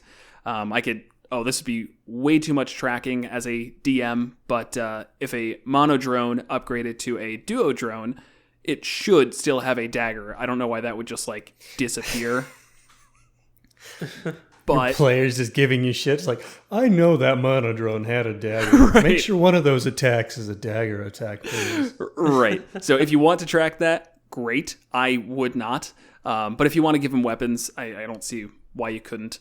Otherwise, they make 2 fist attacks or 2 javelin attacks that are basically the same as the monodrone. Right. This one doesn't have a fly speed. Right. It does. Yep. So basically, it's double health, 2 attacks instead of 1. It's 2 squares stacked on top of each other for duo. And it has kind of a nerdy looking face. Yeah, it's got a Kevin looking face. Yeah, it does. I wasn't going to say it. I was looking at this. This dude looks just like Kevin. Thanks, I wouldn't say just like Kevin. Kevin has a lot more charisma. yeah. And I don't have a flat nose like that. All right, so next up is the aforementioned Tridrone. So once again, HP goes up, same AC, no fly speed, a little bit better stats all around. Yeah, 16 HP instead of 11. Now, it gets 3 attacks. Its multi-attack goes from 2 to 3. I'm noticing a pattern now that I did not see before. Whoops. But it does have +3 on its fist attack now, and is 1d4 +1. And then a javelin that has +1 instead of nothing. Yeah. Yeah. I guess that this one does hit a little bit harder because it does get the 3 javelin attacks. Oh, no. 2 got that as well. Yeah, I got nothing. 2 javelin attacks. Yep, just 3 javelin attacks. You'll find that these actually do scale basically linearly until the next 2. Yeah. Tridone's an upside down pyramid triangle. I can never Yeah, remember. with like big, luscious lips. Yeah. Like uncomfortably large There's lips. one thing where it's like, isn't a pyramid specifically 4 sides? This one does not have 4 sides. It's a 3D triangle, I guess. Oh, It there is doesn't a different matter. name It's for that. too Yeah, much. I don't remember what it is. Yeah. Isosceles pyramid? I don't know. I don't know. It has 3 arms, each arm holding a javelin. But how many legs does it have? Oh, 6 Yeah. legs. Weird. Yeah, they could. They didn't need to make it 6. It could have stood on 3 legs. Wouldn't have worked. It would have been perfectly stable with 3 legs. Yes. So next up is the Quadrone, which has 4 faces. No, it doesn't, actually. Kind of a missed opportunity. I wanted these things to get, like, really monstrous, but this one's just a flying cube. Right. So it actually seems like a downgrade from the Duodrone, which is 2 cubes. 2 walking Right. cubes. It's like, all right. Its armor class does go up to 16. HP goes up to 22. It gets a fly speed back. And its stats continue to go up a little bit here. But this is a ranged one, first and foremost, where it does have multi-attack and it can make 4 short bow attacks with a range of 80/320. It's +4 to hit, 1d6 +2. This actually does change up combat at least a little bit, because now you have something flying and 80 feet away that the party has to deal with. I definitely would want to throw some of these in. And 4 attacks for a challenge rating 1 is a Yeah. lot. Or 3 attacks for a challenge rating 1/2. Like, it's not exactly exciting. It's not like dynamic and interesting, but it's a lot of Right. attacks. 4d6 +8 damage for a challenge rating 1 if all of them hit. Yeah, my only issue with this lot. as a whole is that I'm going to get tired from rolling dice. Yeah, you roll them all up at once. It's still going to be a workout. All right, last one is the Pentadrone. So this is supposedly the highest one. If you wanted to, as a DM, make what would a 6 one be? Hectodrone. Hectodrone? Yeah, there we go. Yeah. If you wanted, Sexadrone. and then an Octodrone, of course. Then you could keep going further, I guess. But this stops at 5. HP goes up to 32. AC stays at 16. Gets 40 walking speed, no fly speed. Stats continue to go up in some ways. It's a challenge rating 2. It gets 5 attacks, all of which are +4 to hit, and then a d6 +2. Nothing's really changed there. But it does get a paralysis gas that comes back on a recharge of 5 or 6. So the Pentadrone exhales a 30-foot cone of gas. Each creature in that area must succeed on a DC 11 con saving throw or be paralyzed for a minute. Creature can repeat the saving throw at the end of each of its turns, ending the effect on itself on a success. So that changes things up. So close to being really cool. What kills it for you? DC 11, con save. Like, almost nobody just completely dumps con. Yeah. And even if you did, it's still pretty much a 50% chance of passing.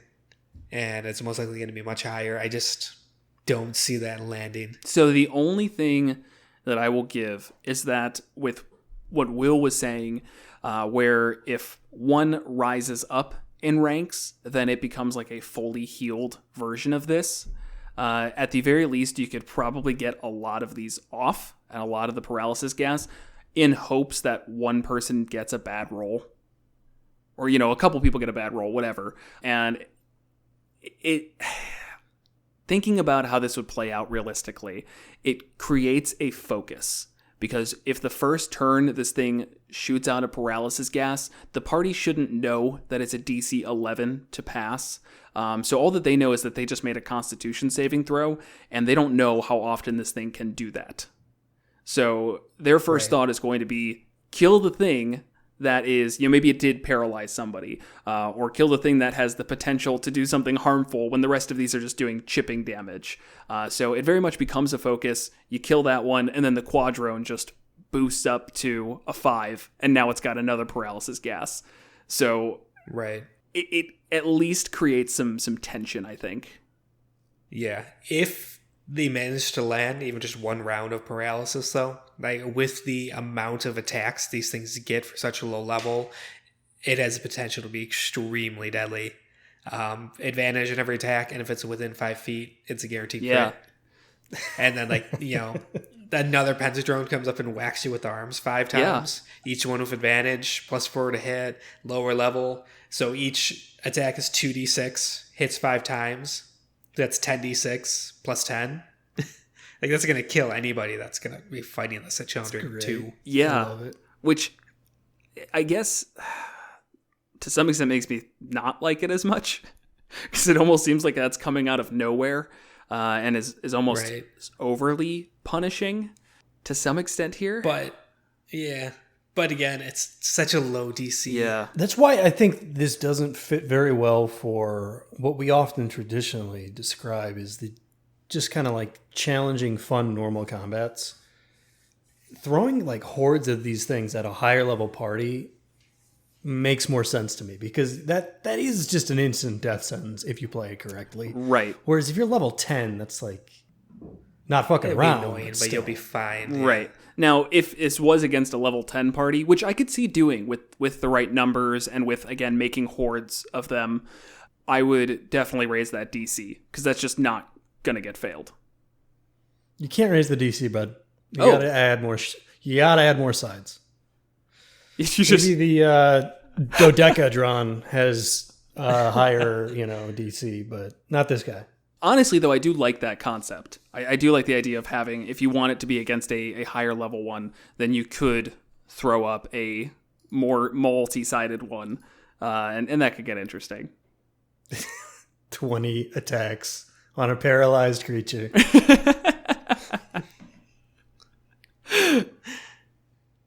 Yeah, I know in older editions there was other ones, so I couldn't find it in 5th edition, but just reading like just lore online and stuff like that. The up to the Pentadrone is considered the base ones, the ones that are going to go out in the world and do stuff, and then you have higher level ones, but they're kind of considered something that's separate. And I could not find them in any 5th edition source material. Yeah, so I assume it's older edition stuff. Yeah, which is fine. Who knows? Maybe they'll come out. That would be nice. I would really appreciate more on the Modrons. Yeah, in terms of the Pentadrone specifically, I'm kind of disappointed in its art. It's basically like a floppy starfish that's propped up on 5 legs. And it's too, there's curves in it, it's segmented bodies and stuff like that, and it doesn't fit these things. It looks Everything so else is organic. really Yeah, organic, that's a good word for it. Yeah, everything else is very geometric and clearly mechanical. The sphere's a little iffy of the Monodrone, but still. And then you have this. It's like, I feel like there's much easier ways to make like a 5-segmented thing than a organic looking starfish. They set themselves up really, really blatantly with the geometry nature of these, and then just like all over the place. Because this guy's got now 5 legs. Yeah. A lower number of legs than the Tridone. Yeah, the legs are all over the place. I don't even want to talk about that. Yeah, the Monodrone has 2. It's like, I think it'd be cute to give it 1 leg that is the Yeah, and like a slower speed. Because it has wings, so it's like, oh whatever, yeah, it could just fly. But I would like that a lot actually, where it has like a 10-foot movement speed and then fly of 30 feet, and it just relies on its wings. Perfect. Right. It doesn't even need a second arm, actually. Yeah, I was thinking 1 arm, doesn't, 1 leg, like hopping around, like whacking you from its head. Right. The Duodrone's fine. It's bipedal, 2 arms, whatever. Yeah, the Tridone with the 6 legs that we talked about. It's like, it's a 3-sided pyramid. So just have it, and it has an arm off of each side. Just do a leg off of each side. And then the Quadrone, they just go down to like the single face instead of making it like a 4 segmented cubes with 4 legs. I mean, it's just, for something that's supposed to be this like over the top consistency lawful thing, I don't know if this would bother me in any other way, but it bothers me with this.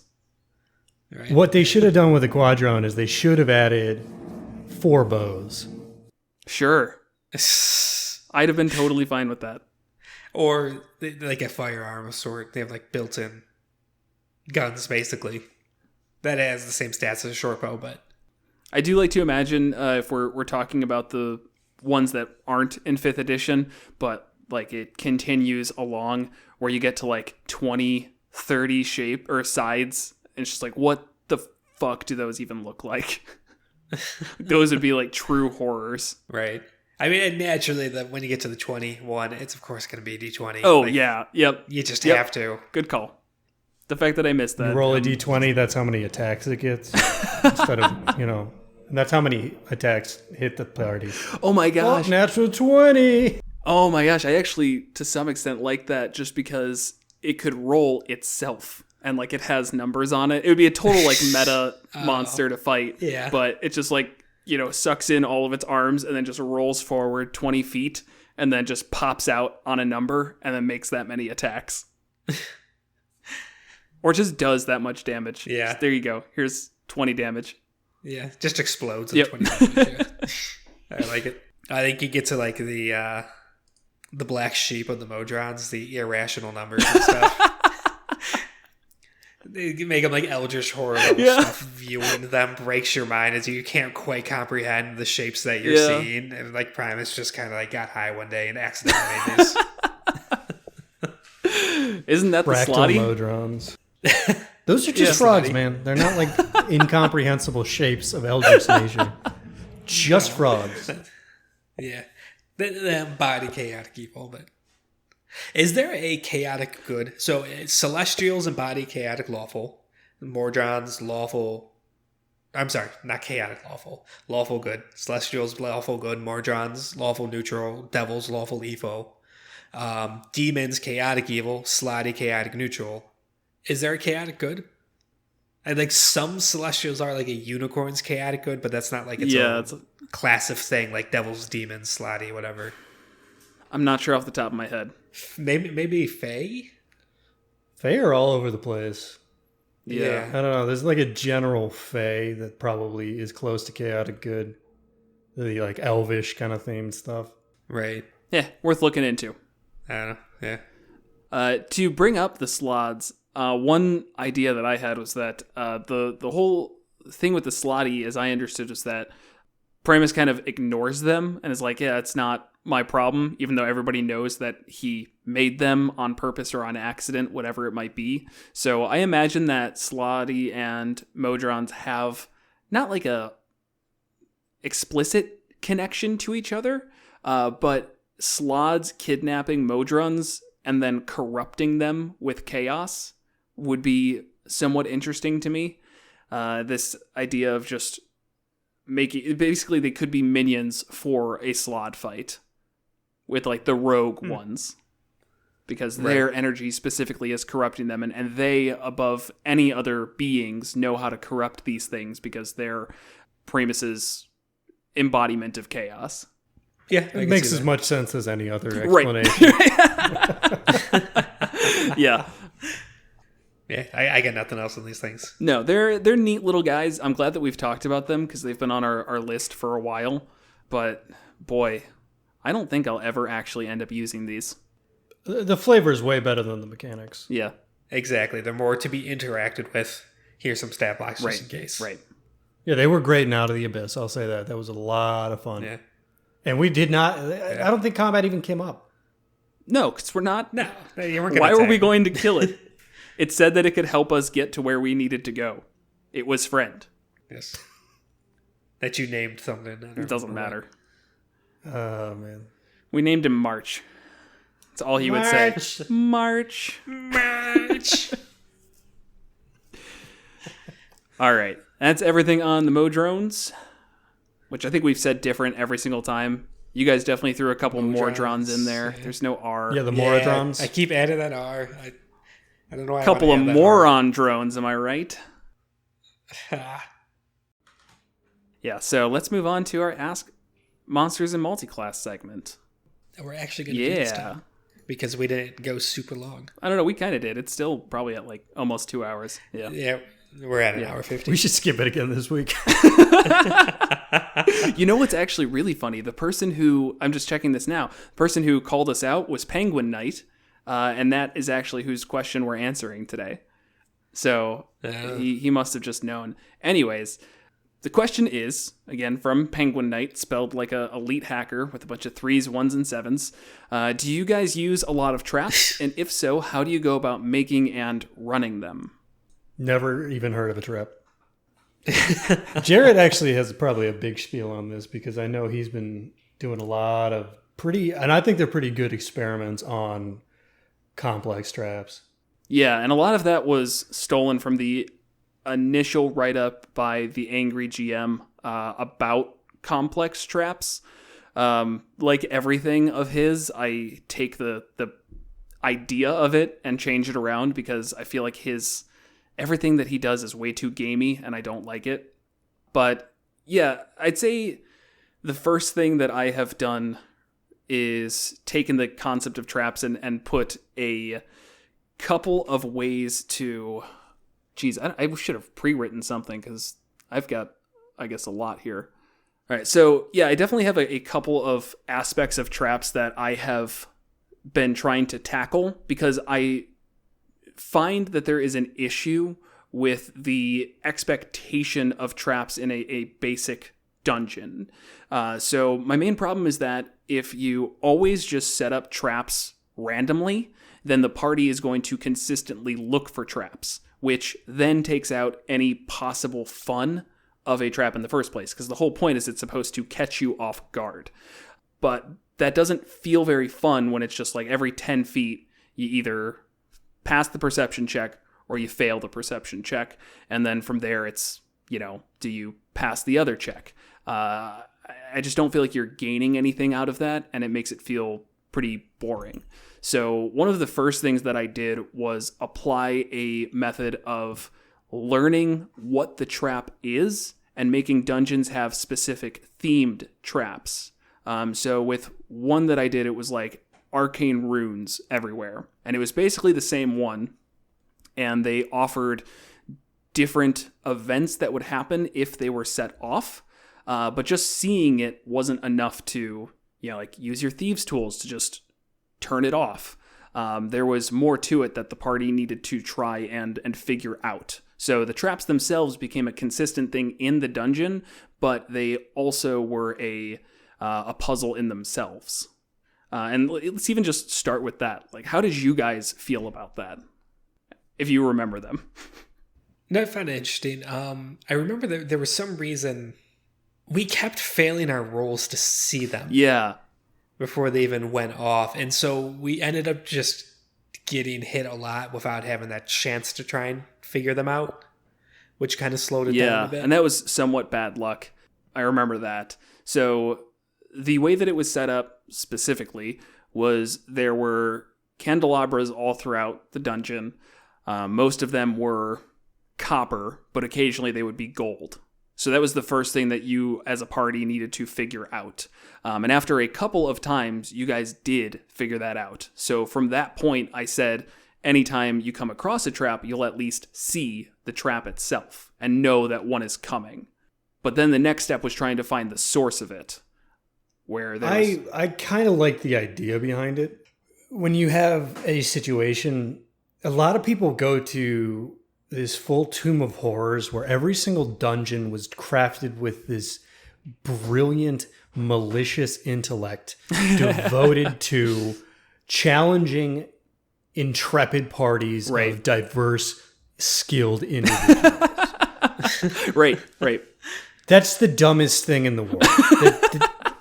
Literally one pretty unhinged demi-lich does that. Ever. In history. Every single cave in your world should not be like that. Yeah. There should generally be a pattern that you figure out. And you can keep punishing people like that to, hey, figure out the trap. Don't just tank it. And then once you get it, then you're all right.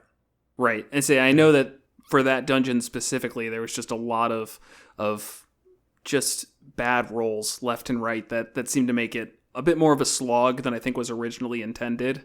But the concept was still there where you guys did eventually figure out more and more of the trap and learn that, okay, there's this rune that's causing it. When it's set off, there's like 3 different flashes of light, and they will all do different things. And that's where we implemented that, what was it? The click mechanic. That's come up a couple of times since. But the idea is that when you set off a trap, you have a moment to react in a way. And the party just explains, or the person who set it off explains. So, you see a flash of light click, and when that happens, the person could say, I jump back, or I cast shield, or whatever that they want to try and do to make this effect less bad, or maybe get away from it in some capacity. So that in general, I like the idea behind it, but it just feels like a quick time event a lot of times. Right. And that's fair. That's fair. I think I'm still trying to figure out a way to... It puts a lot of responsibility on describing the trap in a way that you all can have a chance to do something that is useful. Because if I just say, click, right. and you're like, well, I don't even know what I'm looking at. It's like, well, just do something. And then that... I do a backflip. Right. Whoa, crazy. It was literally, if you don't do a backflip, you explode. Right. And so more recently, I tried to do that. But again, it's hard because I'm taking what I'm seeing in my head and expecting you all to get that as well. Whereas like some things on a wall opened up and started shooting out fire or something like that. And I think the expected thing was, oh, well, I jump back. Well, it's like, well, the way that they're angled, it doesn't matter if you jump back. And the actual solution for that was if you jumped forward. If you moved closer to the door, you would see that they weren't actually burning the door. And that was the one place where it was safe and would have given you advantage on your dexterity saving throw instead of whatever was worse. I think the issue is getting outside of the binary. There's a right answer to the click response. You either know it or you don't, or you're just playing this weird like dancing game where they're trying to fuck with you. Right. And the hope, as I've mentioned, is that the first time it's really supposed to catch you off guard. You're supposed to do something and have it either you get lucky and it's right or it's just completely wrong. But by like the third or fourth time, it's supposed to be like, okay, so it's been described based on whatever reasons. Either you get some rolls to figure it out or just in general you figure it out, that the fire isn't touching the door. So now I know to jump forward. Or you just expect it to be fire. So you cast absorb elements.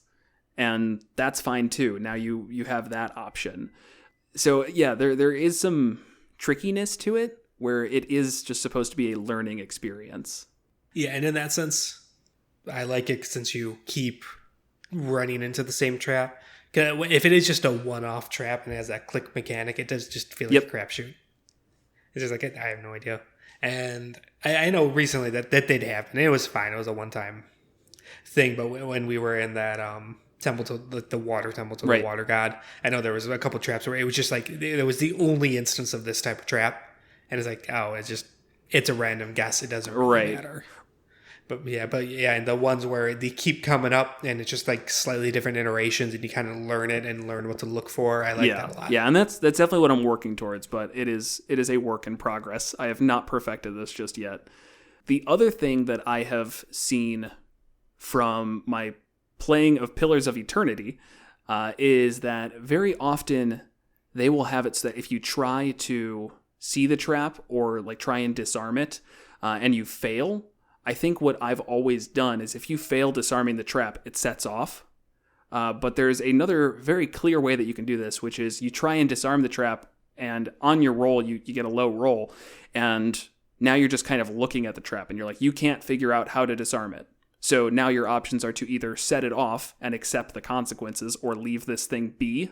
And I think that's actually a lot more interesting than just setting it off from failure. Right.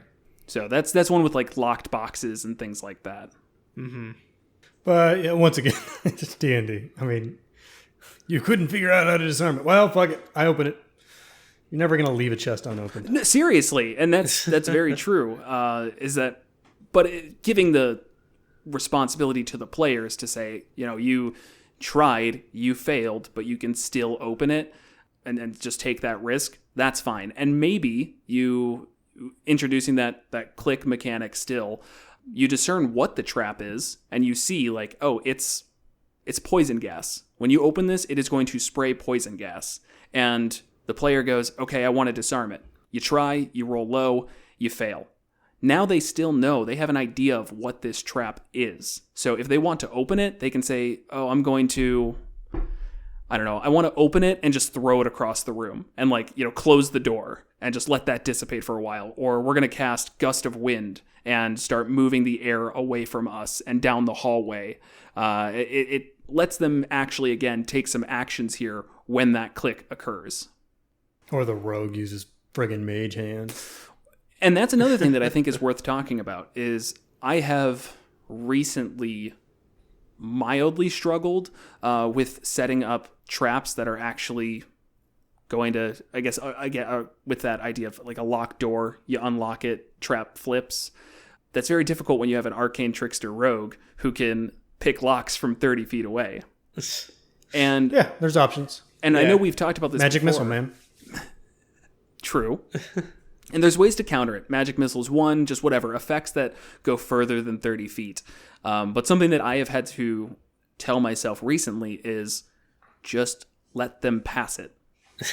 That's what I was going to say. Not just because I'm that arcane doing this bullshit, but like, I mean, it's a whole class feature dedicated to basically bypassing certain traps. Just let them do it sometimes. So otherwise, it kind of feels like, oh, well, what was the point? So like I specifically have put things in that can 100% you can get around by picking the lock from 30 feet away. And as long as you remember to do that and you remember that that's your class feature, congrats, you got rewarded.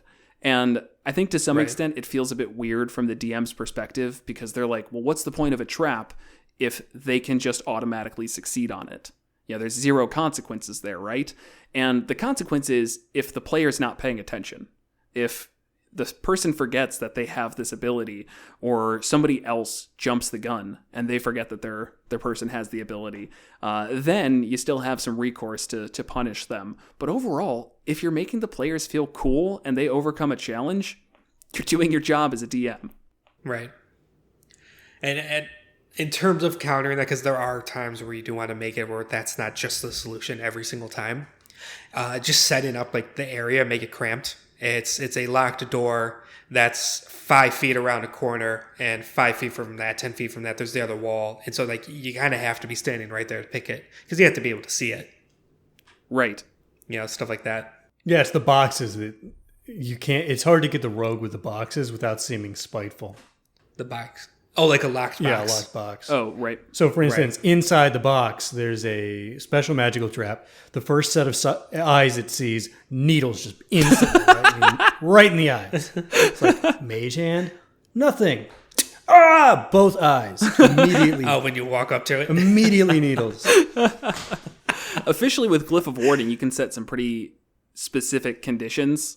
So you could do something like that, where there's a Glyph of Warding where maybe it's not the first eyes that it sees, but like when a person comes within 10 feet of it and doesn't speak the password, then it explodes. Okay, fine. But at some Glyph of Warding, when the rogue thinks he's gotten past the trap and walks up to the box. Boom.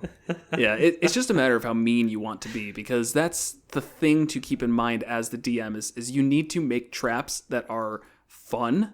And traps can get super annoying very quickly. When it feels like there's no way around them, when it feels like it's just a way to shave off HP and hurt you, right, and there's nothing to overcome, it's just something to take, they suck. They're not fun.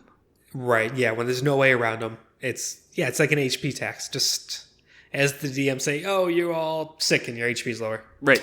There you go. Now we could skip all the bullshit traps that you're not going to be able to get past anyways. Right. Which is why I am working towards this concept of like the traps that you learn, because those are an HP tax. The very first time you go through them, I anticipate taking full damage and it's sucking, but there is a light at the end of the tunnel. Right. So, and that light's more fire. Loser. Gotcha. So yeah, that's been fun though. It's I want to keep expanding on that concept. Or if you're mad at your players, I advise you read Tomb of Horrors. Right. Pretty hard to beat that. Take inspiration from that and see just how twisted you can get. What I think is even more messed up is the original intention of Tomb of Horrors. Well, okay, the entire intention was it Gary Gygax created that one? Yeah, and he was just like, oh, I just want to be a dick to my players. Like, that's totally fine. It's over. The story... Yeah, the story I heard, and again, who knows if this is true, it's that you had his players were bragging about how incredibly strong their characters were. It's like, oh, you can't challenge us, we'll be fine. And the guy's super arrogant, so he wrote right, because it's like, no, I'm the DM, I can literally make whatever I want. Right. Now, that said, around that point was when people like fighters or whatever would just get followers. So a lot of it was like expected that there was a 50-50 chance that if you went down this hallway, you'd get crushed. If you go down this hallway, you get to continue on. So the idea was you would just send your minions. And that's like... Yeah, it was a multi-party, or you were supposed to have multiple characters in this dungeon. Right. So like, and not just multiple characters, like literally NPCs that, I mean, depending on when this is being played, you might care about. But I feel like the whole point was it was such a war game mentality that it's like, yeah, just send the NPC down the hallway. Oh, well, we've only got six more chances at that. So hopefully the next one's right. Which is a great way to just kind of fuck with people, I guess. It's just goofy. I mean, that's all it comes down to. I love that dungeon. Never played it. You guys played it one day when I was out. And nobody's wanted to play it again because it's not really something that's fun a second time. No, we played it like 7 times because people would miss a session and it was important. It's like, fuck it, let's just play 2 more horrors again. Oh. It came up a lot. Ah, well. Never finished it. But I do know it's where Throw 'em in the Demon Hole came from. Yes. Which I, again, wasn't around for, but you guys just would chant that all the time. It was like a stat or a carbon in a stone thing, like an open demon mouth, and within there was a sphere of annihilation, which basically there's no save to, there's no like trick to. It's like if something touches it, it's annihilated, and so it became the whole. Throw it in the demon hole. Just throw it in the demon hole. Yeah, what happened was like I think we polymorphed something. Yeah, the ultra gargoyle we polymorphed into a sheep, and then as soon as you kill the sheep, the gargoyle comes back. So what we did was just chuck the sheep in the sphere of annihilation. No, that's a clever solution. Yeah, we made it ritualistic of throw it in the demon hole as we like marched over there holding the sheep out. It was great. That's great. Anyways. So, I got nothing to add on traps. So you guys haven't DM'd too much recently, but Will, you put together that one dungeon for us years ago at this point, where there, I don't know if there's much in the way of traps, but there was a lot of puzzles. And I feel like we could probably... Yeah, I'm more of a puzzles guy. I don't like traps personally. I think that the best way to do traps is to just stop doing them. Stop doing them entirely. And your players are going to seem like fucking idiots for session after session as they carefully open doors, check every single thing, nothing. Make this months. And then out of nowhere, bam! And they'll go back to the behaviors they might have abandoned. Who knows? And then stop again. All right. So, Will, your advice, as usual, is bully your players at every opportunity. Yes, but in a very specific and psychologically damaging way. That actually does remind me that one thing that I have completely thrown out is that idea of having players like actively search for traps at all. If you're in a dungeon, assume everyone is searching for traps and switch to passive perception. Do not make everyone roll perception checks all the time. It's such a waste. Yeah, if your players don't like that, tell them they can switch to not actively perceiving things and just don't use it at all. They're not checking. Yeah, just Bam. Walk blindly and I will set off every trap. I don't know if I agree with just using passive perception because you as the DM know what they are. And so as you're making this dungeon, you're basically deciding, oh, they'll catch that trap, they won't catch this one. It kind of like you're just, I don't know. I don't see this. Yes. Yeah, no, that's what I do every single time. Literally every single one. So you put traps in there knowing that the passive perception is going to be high enough that we'll just see it and that's it. Because it is. And then other ones that are planned to miss and be hit by. I set a DC for it, and it's based on how difficult it should be. So that comes back to the kind of preordained thing. It's like you're pre-deciding what we will pass and what we won't. And so just tax us HP at the beginning. At the beginning, sure. But the point is that once you guys get hit by that trap, now you know that, hey, this one was, or you figure out, again, the candelabra was a different color. Well, now the DC on the passive perception comes down. Okay, so you adjust it based on that. As it becomes easier for you to figure these things out, you might... I was talking more about the typical, here's a pit trap, here's a pressure plate that shoots fire, that sort of more typical things. If you're using passive perception, I don't see the benefit in doing that stuff. Just have them roll for it, otherwise it's... again, you're just deciding how much HP you're going to dock them as they move through the dungeon. And they have literally no choice in the matter. At least let them roll for it. Well, They do. Dex save. Yeah, I'll say sometimes the roll comes from after that. And it's also a matter of who's in front. You know, did you make the least perceptive person go in front, or did you put your person with the highest passive perception in front in the long hallway? So if the person with the lowest goes, no, they don't notice it because they're not as good at this. But maybe they're really good at dexterity saving throws, so the dart trap just completely misses them.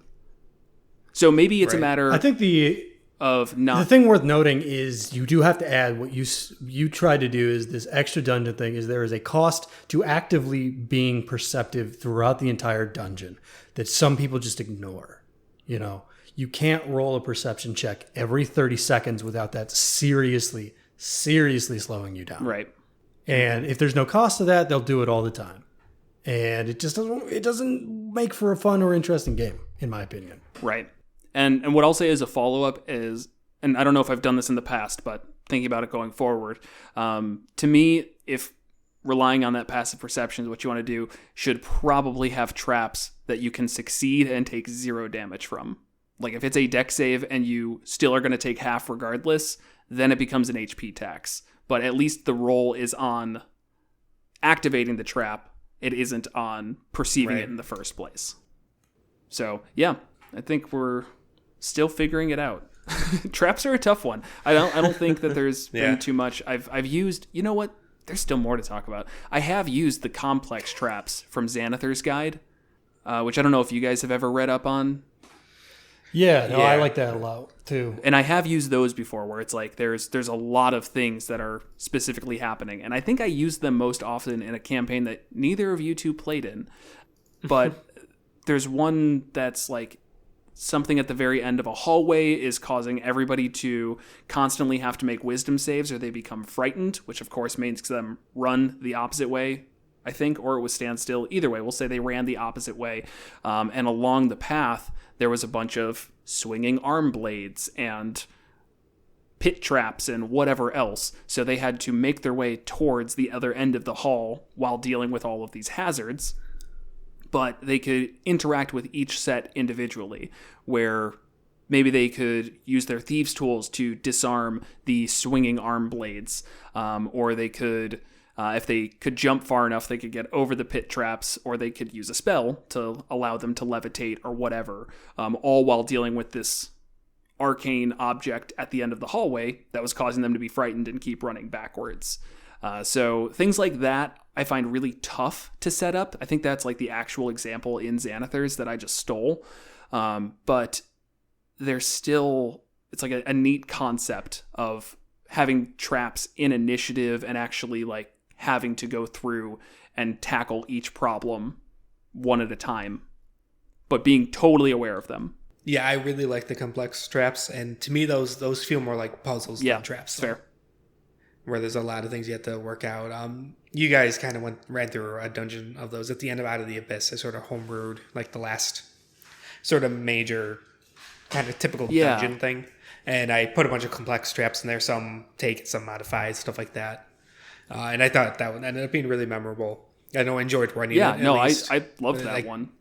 That was a really good dungeon. I can't remember any specific traps, at least not enough to talk about them. The one that's jumping out to me was the classic thing of you got locked in a room and was filling with gas and there were statues around. I don't remember what the solution was. There was definitely more than one. Yeah, that was good. That was all good. And that was the one where at the very end we like found a person like trapped by a warding spell or something, and everyone's like, we should just leave them alone. And I'm like, no, we should break them out. Everyone's like, no, they're a demon. Right. Gotta stick with my oath of devotion. Gotta save them. And I think they ended up being local. They're always a guild, dude. It's always, Perfect. Well, yeah, I mean, let us know, listener, what your thoughts are on traps, successes, failures, whatever you've put together, memorable traps. And let us know if you have anything. Yeah. And with that, thanks for listening.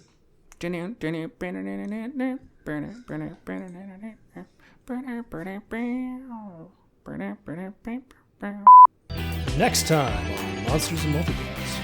and join us next time as we discuss the Sorcerer class with Lex Olden, or Call Me Thay, one of the friends of the show. Perfect.